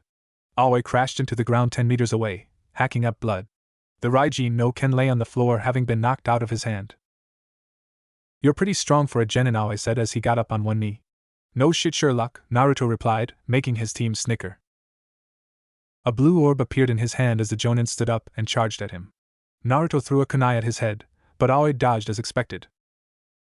Hiruzen, and I know Dan, flying Raijin, level 2. Naruto shouted as he teleported to the kunai that was just behind Aoi's head. Spinning around, he thrust the Rasengan into the Nukanin's back. Aoi's eyes widened as the orb tore through his back, leaving behind a bloody and raw skin. He passed out from the pain. Geez, you'd think a Jonin would do better than that, Naruto said, picking up the Raijin no Ken. Naruto sealed Aoi into a scroll, then he watched as the blade automatically retracted into the club. He sealed it away as well, planning to return it to the Hokage. Kakashi nodded his head in approval. Let's go. The group continued on their journey back to Konoha. Konoha West Gate. Team 7, coming back from mission with a potential kunoichi, Kakashi said as he and the group bypassed the gate guards. Hokage's office. C rank turned A rank? Hiruzen asked, shocked. Well, yes, though Naruto here managed to patch things up quickly. On the way back, we encountered Rokusho Aoi, Kakashi reported. Yes, that, and I now own Gato's company, which I renamed to Burning Leaf. I also own Zabuza's Kubikuribocho, which he gave to me out of respect. I subdued Aoi and his 2 Jonin partners with ease, and Naruto said, pausing to unseal the Raijin no Ken. Then he handed it to the Hokage. Giving it a brief look, Hiruzen said, you can keep it, Naruto. Anything else? Oh yes. I plan on handing Aoi over to Ibiki. I'm sure he'll have fun with the guy who tortured his Oturo, Naruto said, chuckling evilly. This is Zabuza's apprentice, Yuki Haku. She didn't do anything to us, plus she has the Hayatan Kekkei Genkai, so I'm sure the council wouldn't mind her joining our forces. Haku bowed. Nice to meet you, Hokage-sama. Sarutobi rubbed his head in anticipation of a headache. Everyone is dismissed. Haku, you will have to be put on probation for a month and sent to Yamanaka and Noichi for a memory check. The blonde gave the scroll containing Aoi to Hiruzen and left for the apartment. When Naruto returned to the house, he took a nice, long bath. Then he headed out to train with his 2 new swords. He decided to learn how to wield both in a dual sword style, and switch between the Hako Chikura 2, the Kubikuribocho, and the Raijin no Ken. 4 hours later, an Anbu appeared and called Naruto. Uzumaki Naruto, you have been summoned to the council chambers. The blonde grinned. Council meetings were fun. Sure, I'll be there in 5 minutes. Council chambers. The Hokage asked, may I know why the council has been summoned? A civilian counselor said, we've heard that the Uzumaki brat had gotten possession of Gato's company. Hiruzen raised an eyebrow in a so? Look. He is too young to handle so much wealth. The money should be given to council and split up among us. The counselor said greedily. I'm afraid not. It is his company now, he can do whatever he wants with it, Naro Shikaka said, defending the boy. Thanks for defending me, Shikaka-san, said the boy walking out of the shadows. On top of that, I'm a genin, so technically I'm an adult. I can do whatever I want. Besides, I've been learning how to manage my money since I was 5. Ah, so the brat is here. That's not all. We heard you've gained possession of one of the 7 swords belonging to the mist. It should be given to someone more worthy to wield, like Uchiha-sama, one of the other counselors said. Naruto shook his head. The last owner gave it to me because he respected me. I am under no circumstances obliged to hand over my blade to Sasuke. What about the Raijin no Ken? It belongs to Naidame-sama, it shouldn't be with you, he argued. Again, Naruto shook his head. As a blade won in battle, it belongs to me as a spoil of war. Besides, I've already gave it to Hokage-sama and he returned it to me, saying that I could keep it. The counselor was getting frustrated as his points were getting shot down one by Naruto's intelligence. Damn it, demon brat! Just give us the money and the swords to Uchiha-sama, the counselor yelled, but was silenced by the glowing red Sharingan in Naruto's eyes. The tomos were spinning rapidly and took on a new form. The shinobi council was shocked. How did Naruto have the Sharingan? In a trance, the counselor got up from his seat and walked in front of Naruto, whose right hand was buzzing with futon chakra. Under Konoha's S-rank secret laws section 3b, any citizen of Konohagakure who talks or references to the Kyubi Jinchuriki as a demon or anything similar is punishable by death. This law was created by the Sandaime Hokage, and any shinobi has the jurisdiction to carry out immediate execution if possible. With the power vested in me as a shinobi of Konohagakure, I deem you guilty of this crime, Naruto said darkly. Justice shall be meted out shortly. With a single thrust, his hand impaled the man's chest and went straight to his heart. He tore it out, and used the wind blades to crush and destroy it in front of everyone in a shower of blood and gore. Anyone else? No? Thank you for your kind attention, honorable counselors. I believe this is all I can offer for this meeting, Naruto said sarcastically as he left the chambers, leaving behind a shocked council. Danzo eyed the boy in approval as he walked away. This boy was very well versed in politics and the laws of Konoha. Apartment. After running through his katas in the spacious main hall, he went to sleep. Next morning, 4 a.m., two figures darted through the streets of Konoha, looking for their target. When they located him, they snuck in through the window. Their target was lying on the bed, sleeping soundly. He die demon, one of them said, drawing a kunai from his holster. When he stabbed down, the kunai passed through the body and hit the bed instead. Not expecting the lack of resistance, the man fell forward. The blonde target capitalized on this and materialized, grabbing the man's arm. Twisting it with a sickening crunch, he then launched the kunai into the other intruder's neck with incredible speed. Naruto planted his feet into the first man's face and sent him crashing into his cupboard. In the darkness, a pair of red eyes with 3 black tomo glowed as they trained themselves on the man. Why are you and your partner here? We were sent to assassinate you. By who? Kurosu Hakana, a council member. Naruto's eyes almost burned holes into the back of his head. He could if he wanted to. Amaterasu. That was the man who complained about him possessing the company. Putting a genjutsu on the man and knocking him out, he sealed him and the other man into a scroll. The Hokage would hear about this. Later in the day, Kurosu Hakana was walking down a deserted street on his way back home. He passed by a training ground when he heard some noises. Okay, we'll hide the 1,000 million ryo here. Tomorrow we'll come back, okay? A masked man said to another. The other man nodded and both left, much to Hakana's glee. After checking that the coast was clear, he ran to the area and bent down, beginning to dig. That is, until he heard someone say, "Wow, you're greedier than I thought." When he turned around, he found himself restrained by golden flaming chains. You! I thought you were dead? How that's what you will be. Ikkuse Kyubi! Naruto yelled, slamming his palm onto the floor. In a burst of smoke, Kurama appeared 10 times smaller than his actual size. His current size was about the size of a regular boss summon. The man started shitting himself when red and blue orbs merged to form a purple sphere. Bijudama, tailed beast bomb. The fox fired it at the man, detonating it as an explosion which vaporized the training ground. That was just a mini version. A full-powered Bijudama would destroy an entire village with a single blast. That was fun, Kurama said as he dispelled and returned to the mindscape. TSK, Naruto replied, walking away as if nothing had happened. After all, the Sandaime authorized his execution. Hiruzen's sweat dropped in his office at how Naruto dealt with Counselor. Wasn't that overkill? The blonde then threw himself into training with Haku and rest of Team 7. It was for the Chunin exams coming up in 6 months' time. Naruto planned to get promoted. Make extras. Far away, Narumi and Itachi were in an Akatsuki hideout in AIM. Toby called her, Tomato. The feisty redhead snapped, "Get back here, you little punk." The masked man was running away, phasing through walls. Which was annoying for Narumi because she couldn't hit him with her fists. But Toby is a good boy. Shut up. I'll kill you. 6 months later. Over the past half year, Team 7 had completed many D ranks, and even a few more C ranks which had almost always escalated to higher ranks. It would seem they couldn't get a normal C rank. In one of them, he went to Takigakure and met a fellow Jinchuriki named Fu who hosted the Nanabai. She was the guardian of her village's Ayu no Mizu, hero water, which increased the chakra reserves but shortened the lifespan of whoever drank it. The Nanabai was a flying kabutamushi, rhinoceros beetle, named Chome, so as her Jinchuriki Fu could utilize insects like the abirame. She and Shino would have been good friends. After the mission, Konoha had an alliance with Takigakure and Burning Leaf as a trading unit between them. In another mission, Naruto defeated the tyrant Kazuhana Doto in Yuki no Kuni, Land of Snow. He had killed his brother and predecessor Kazuhana Sosetsu for the position of Snow Daimyo.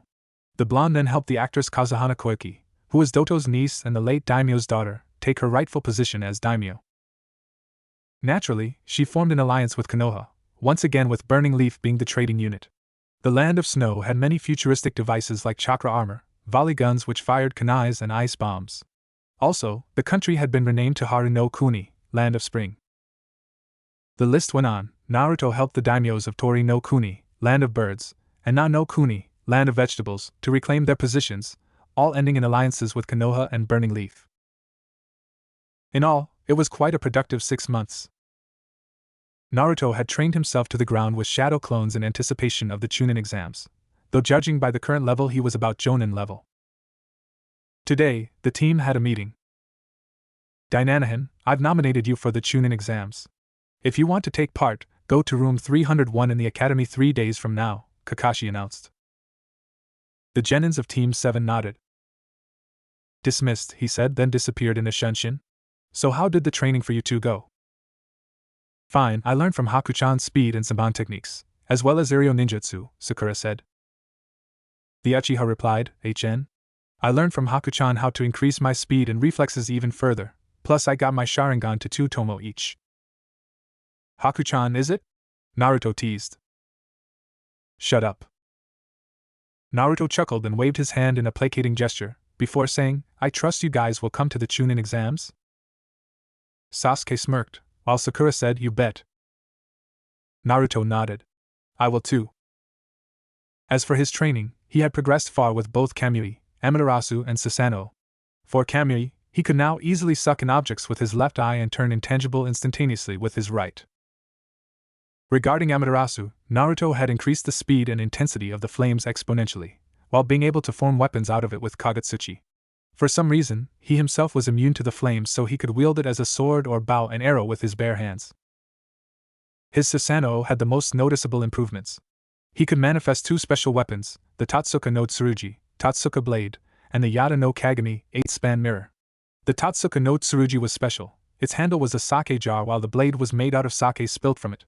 Whenever the blade touched an enemy, it would seal him or her inside the sake jar for eternity, trapped in an endless genjutsu. As for the Yada no Kagami, it was a shield made of all 5 elements, so any elemental ninjutsu attack will fail against it. Since it is also made out of the same material as the rest of the Susanoo, it is also immune to taijutsu attacks. Lastly, he was able to form the Yasaka no Magatama as 3 Magatama linked by a single chakra thread, or as several hundred linked by an interconnecting thread. That said, he could manifest legs for his Susanoo, though it was destabilized and could only go up to level 2, the humanoid form. He planned to stabilize the chakra and let it up to level 3, where there was plated armor and swords. Not to mention, he could manifest 2 extra arms and faces for his current Susanoo. When he achieved level 3, there would be a total of 6 arms.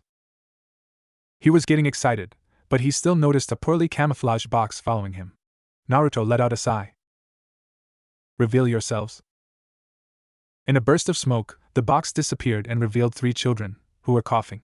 The kid who seemed to be the leader whispered to his friends, I think we put too much gunpowder. Then he stood up straight. I'm Sarutobi Konohamaru. The girl next to him said, I'm Moegi. I'm Udan.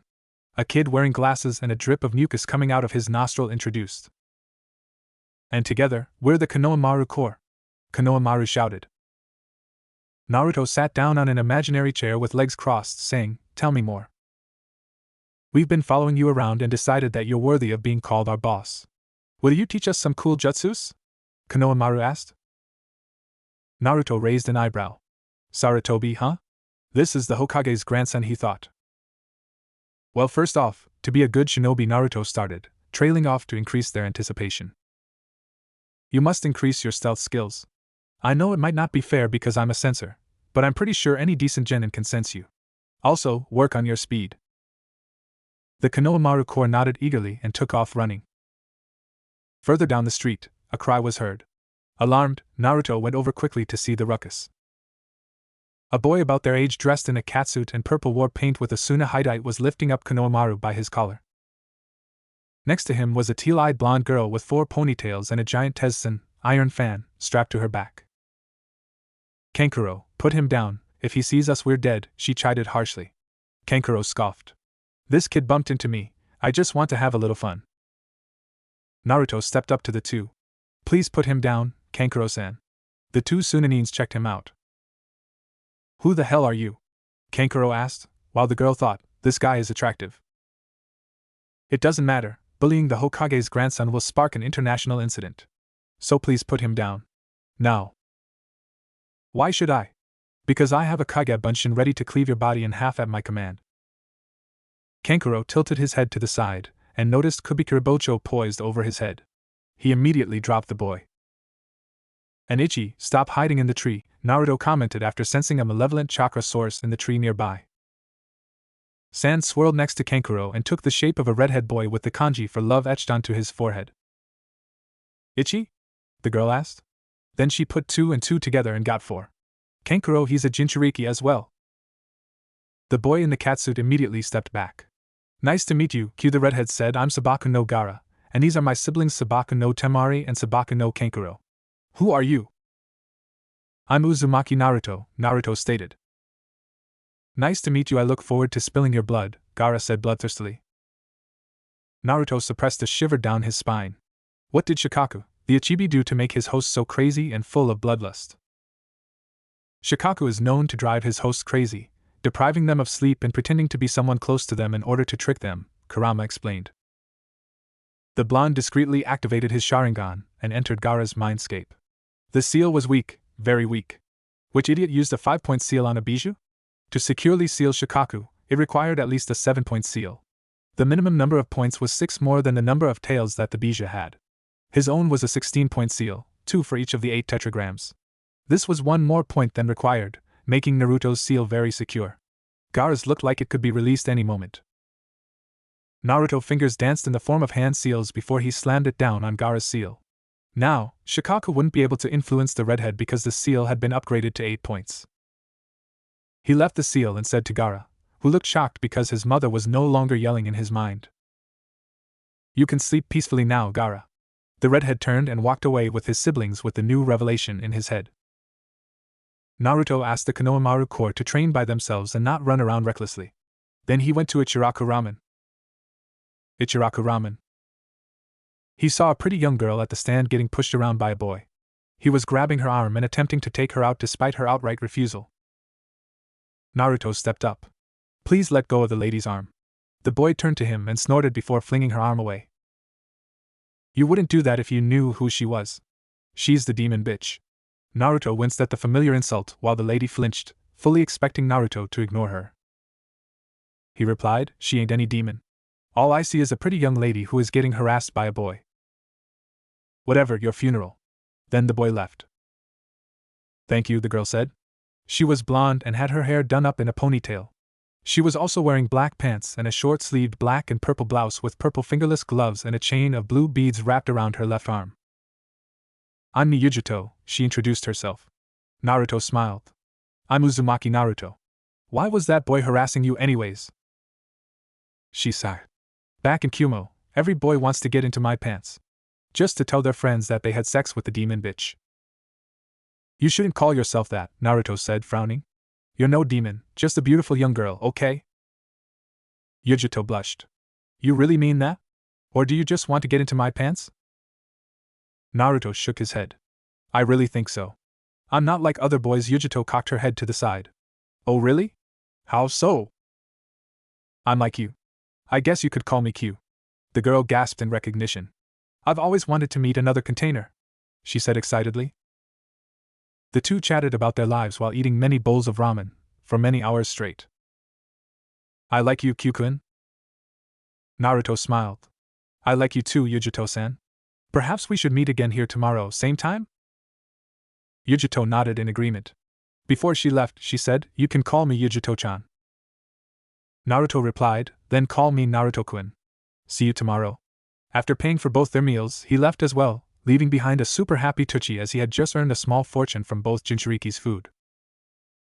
Naruto proceeded to train again, this time in a new technique that he had created from Fuinjutsu. It was simple, really. Since the gravity seals allowed him to manipulate gravity so that it became heavier for weights, he used them in reverse such that it allowed him to have almost zero gravity, that is, flying. However, He still had to learn flight control, otherwise he would end up upside down and regurgitating. The next day. Once again after training, he met up with Yujito for lunch. There, he met Yujito's sensei, Killer Bee. He was a tall, buff man with sunglasses and 7 swords on his back. He liked to rap, albeit horribly, and was also the Hachibi Jinchuriki. Yo, Q my man, I'm Hachi, the great Killer Bee, he first rapped when they met. Naruto became fast friends with Bee and actually learned to tolerate his rapping, Yujito's tips.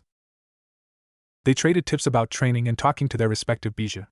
In fact, they even entered the bija's Shinso Shinri, tailed Bee's psyche plane, for everyone to meet. Naruto discussed with them about Gaara's plight and how he solved it, marveling the other two with his profound knowledge of Fuinjutsu. Did anyone tell you so? You look like the Kiroi Senko? Bee asked. Naruto nodded and asked why though? Bee rapped, from the blonde hair to blue eyes, in Fuinjutsu you are just as wise. With everything said and done, I would have thought you were his. Kurama sent his tail over to the Jinchuriki, stopping him from finishing the truth. What? Son? Naruto finished. The Kyuubi sighed, and Naruto took that as a yes. I'm his son? Actually, that would make sense. He died during Kurama's attack on Konoha, and you were born on the same day, so he used you as the Jinchuriki, Yujito theorized as she sat on Matatabi the two-tailed Bakuniko, demon cat. I know he was a nobleman, so he wouldn't use anyone else's child for the ceiling when he couldn't even give up his own, Gyuki the 8-tailed Ushioni, ox demon, added. Kurama sighed again. It's true. Naruto looked up to the other 2 Jinchurikis. Could you please keep this a secret? The 2 Kyumonin nodded. It was shocking to know that one of the best shinobi ever to grace the elemental nations was your father. They would give him time to mull over it. That's actually pretty awesome now that I think about it, Naruto said. The other 2 sweat dropped. My father is the Yondaime, I guess I'll have to keep it under wraps until I'm strong enough to fend off his enemies, Naruto concluded, receiving nods from the other Jinchurikis. They may have been from different villages, but they all shared one thing in common, being Jinchurikis, so they knew they could trust each other. That, and now I know, Narumi-sensei was my sister, Naruto thought. Well, it was fun talking to you, Naruto-kun. We've got to leave for training now. See you tomorrow, Yujito said. Same to you, Naruto replied before leaving. If he was right, this feeling in his heart, it was love. But he wouldn't be able to act on it anyway, considering that she was from another village. He sighed. It was one day before the Chunin exams, now was not the time to think of such things. Some final training. The next morning. Yo! Sasuke and Sakura, let's head over now. Naruto greeted the two. Sasuke gave a HN as he walked off towards the academy. TCH, Naruto ground out, sprinting towards the academy. When they reached the second floor, there was a large crowd around room 301. 2 genins were standing at the door, blocking the entrance to it. Genjutsu, Naruto thought as he dispelled it. Most likely to weed out the weaker ones. In fact, the 2 people blocking the door were actually the Chunin Suzumo and Kotetsu, known as the Eternal Gate Guards, for they always seemed to be on duty guarding the gates of Konoha. Naruto continued up the next flight of stairs, as did his teammates. Glad to see you made it, came the voice of Kakashi from on top of the stairs. Good luck. Room 301. The classroom was huge, many people were already seated. At the back were the rookie 9. I see you actually made it, Kiba said. Naruto nodded in acknowledgement. The rest chatted among themselves. The blonde took the time to analyze the people in the room. There were 20 teams from Konoha, 5 teams from Kumo, 7 teams from Suna, 2 teams from Kusa and 3 from Oto. You shouldn't be that loud, you might attract unwanted attention, a silver-haired bespectacled Konohanin said while approaching them. Who are you? Ino asked. I'm Yukushi Kabuto, the guy said. You could see me as a veteran in these exams, I guess. This is my 7th try. Wow, you must really suck, Kiba commented. Kabuto smirked. These exams are harder than you think. Anyways, I might be able to help you guys out a little. With my ninja info cards. He pulled out a deck of cards with the kanji for endure on the back face that were blank on the front. What the heck are those? Sakura asked. They are special cards imbued with information about the exams that I've collected over the years. It responds to my chakra and gives me the information that I want to know. Got anyone in mind? I would like to know about Sabaku no Gaara, Naruto said. Kabuto placed his fingertips on the card, which began to spin with his chakra flowing into it. Words and pictures appeared soon. Sabaka no Gara. This is his mission experience. He had 30 D ranks, 8 C ranks, and get this, 1 B rank. His sensei is Baki and his teammates are Sabaka no Temari and Sabaka no Kankuro, who are also his siblings. The 3 siblings are children of the Yondaime Kazakage. Interesting to note, he has come out of every single mission without a single scratch, Kabuto read. Uzumaki Naruto, Sasuke demanded. Naruto raised an eyebrow in response. Uzumaki Naruto. This is his mission experience. 60 D ranks, 20 C ranks, 9 B ranks, 6 A ranks and 2 S ranks. Everyone stared at him in awe, to which he shrugged. But he narrowed his eyes. The one of the S ranks were supposed to be secret. Flashback. Naruto had a simple D rank to help a farmer, but came across a trapdoor somewhere on the hill. He entered it cautiously with clones, ensuring that there were no traps.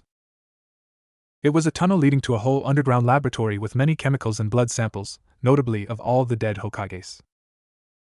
The place smelt strongly of snakes. Naruto immediately contacted the Hokage, and later they found that the lab belonged to his old student Orochimaru of the Sannin. The mission was upgraded to S rank, and he got payment for it in exchange for keeping it a secret. Present. He had many senseis: Hataki Kakashi, Uchiha Itachi, Namikaze Narumi, Mado Gai, Yuhi Kurinai, Uchiha Mikoto, and Yuzuki Yugao. Sasuke glared at him after finding out that his mother and 2 of the people he hated most were his senseis.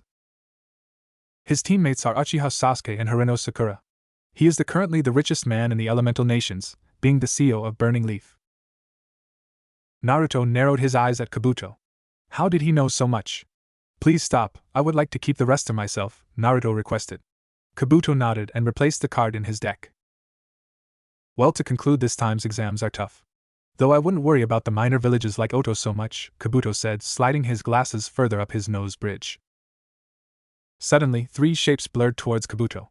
They were 3 Otonin who heard Kabuto's comment and decided to take action against him. 2 of them wore gauntlets on their hands with holes in them. The bigger of 2 swung his fist towards Kabuto. Naruto grabbed the bespectacled Nin by his sleeve and pulled him out of the way successfully. However, Kabuto's glasses cracked and he fell to the floor, throwing up. Naruto furrowed his brows. But he missed unless the gauntlet the Otonin uses produces high-pitched sound from those holes and use them to distort vision and cause pain. At the same time, the frequency is so high that it cracks his glasses, so that's why they're called Oto, Naruto deduced in his head. Kurama was impressed, so he decided to give him an observation. Naruto, Kabuto smells like snakes. The blonde thought back to the mission that uncovered Orochimaru's lab. However, he didn't pull Kabuto out of the way because he wanted to save him. He looked down at the tiny piece of cloth that Naruto had ripped off of Kabuto's sleeve. It would be enough to provide Masaru a trail to track him later. Okay, sit down and shut up, maggots. Fighting is strictly prohibited. Save your spunk for the second test, yelled a man who appeared with several other chunits. A smile tugged at Naruto's lips. The man was Marino Ibiki, head of Konoha's torture and interrogation. The chunits began giving out papers. Ibiki said, the first part of the exams is a written test. There are a set of rules. Firstly, you are graded in a point system. Everyone starts with 10 points. Answering the first 9 questions correctly will let you keep the points. A point is deducted for every question answered wrongly or left blank, 2 points every time you are caught cheating. This is very likely because the chunins here beside me will act as sentinels, watching your every move. A total of 5 times caught, and you and your whole team will fail. Also, if any teammate gets 0 points, the whole team will fail as well. The 10th question will be given out 15 minutes before the end of the test. You have 1 hour. Hajime. The sound of papers flipping echoed throughout the room as the candidates began the test. The blonde's eyes scanned the paper quickly, determining them to be Jonin-level questions. What the hell were they doing on a Chunin exam test? Unless the objective was information gathering. Well, that wouldn't be necessary. Naruto's pencil hit the paper and began writing out answers. Now he was thankful that Narumi-sensei Nei-chan forced him to read those books. After he was done, he blew the test paper into his dimension to prevent others from copying it. Discreetly eyeing the room, Sakura was just like him, knowing the answers, while Sasuke was using his Sharingan to copy the pencil movements of a Chunin disguised as a genin in front of him. Soon, 45 minutes passed. Right. The 10th question is going to be given. However, you can choose whether to take it or not, Ibiki said. Not taking it would result in you and your team failing immediately. Then of course we'd take the question, Kiba cried. Ibiki smirked. However, if you take the question and answer wrongly, you will never be able to take the Chunin exams again for the rest of your life. At that statement, many teams gave up, leaving behind about 20.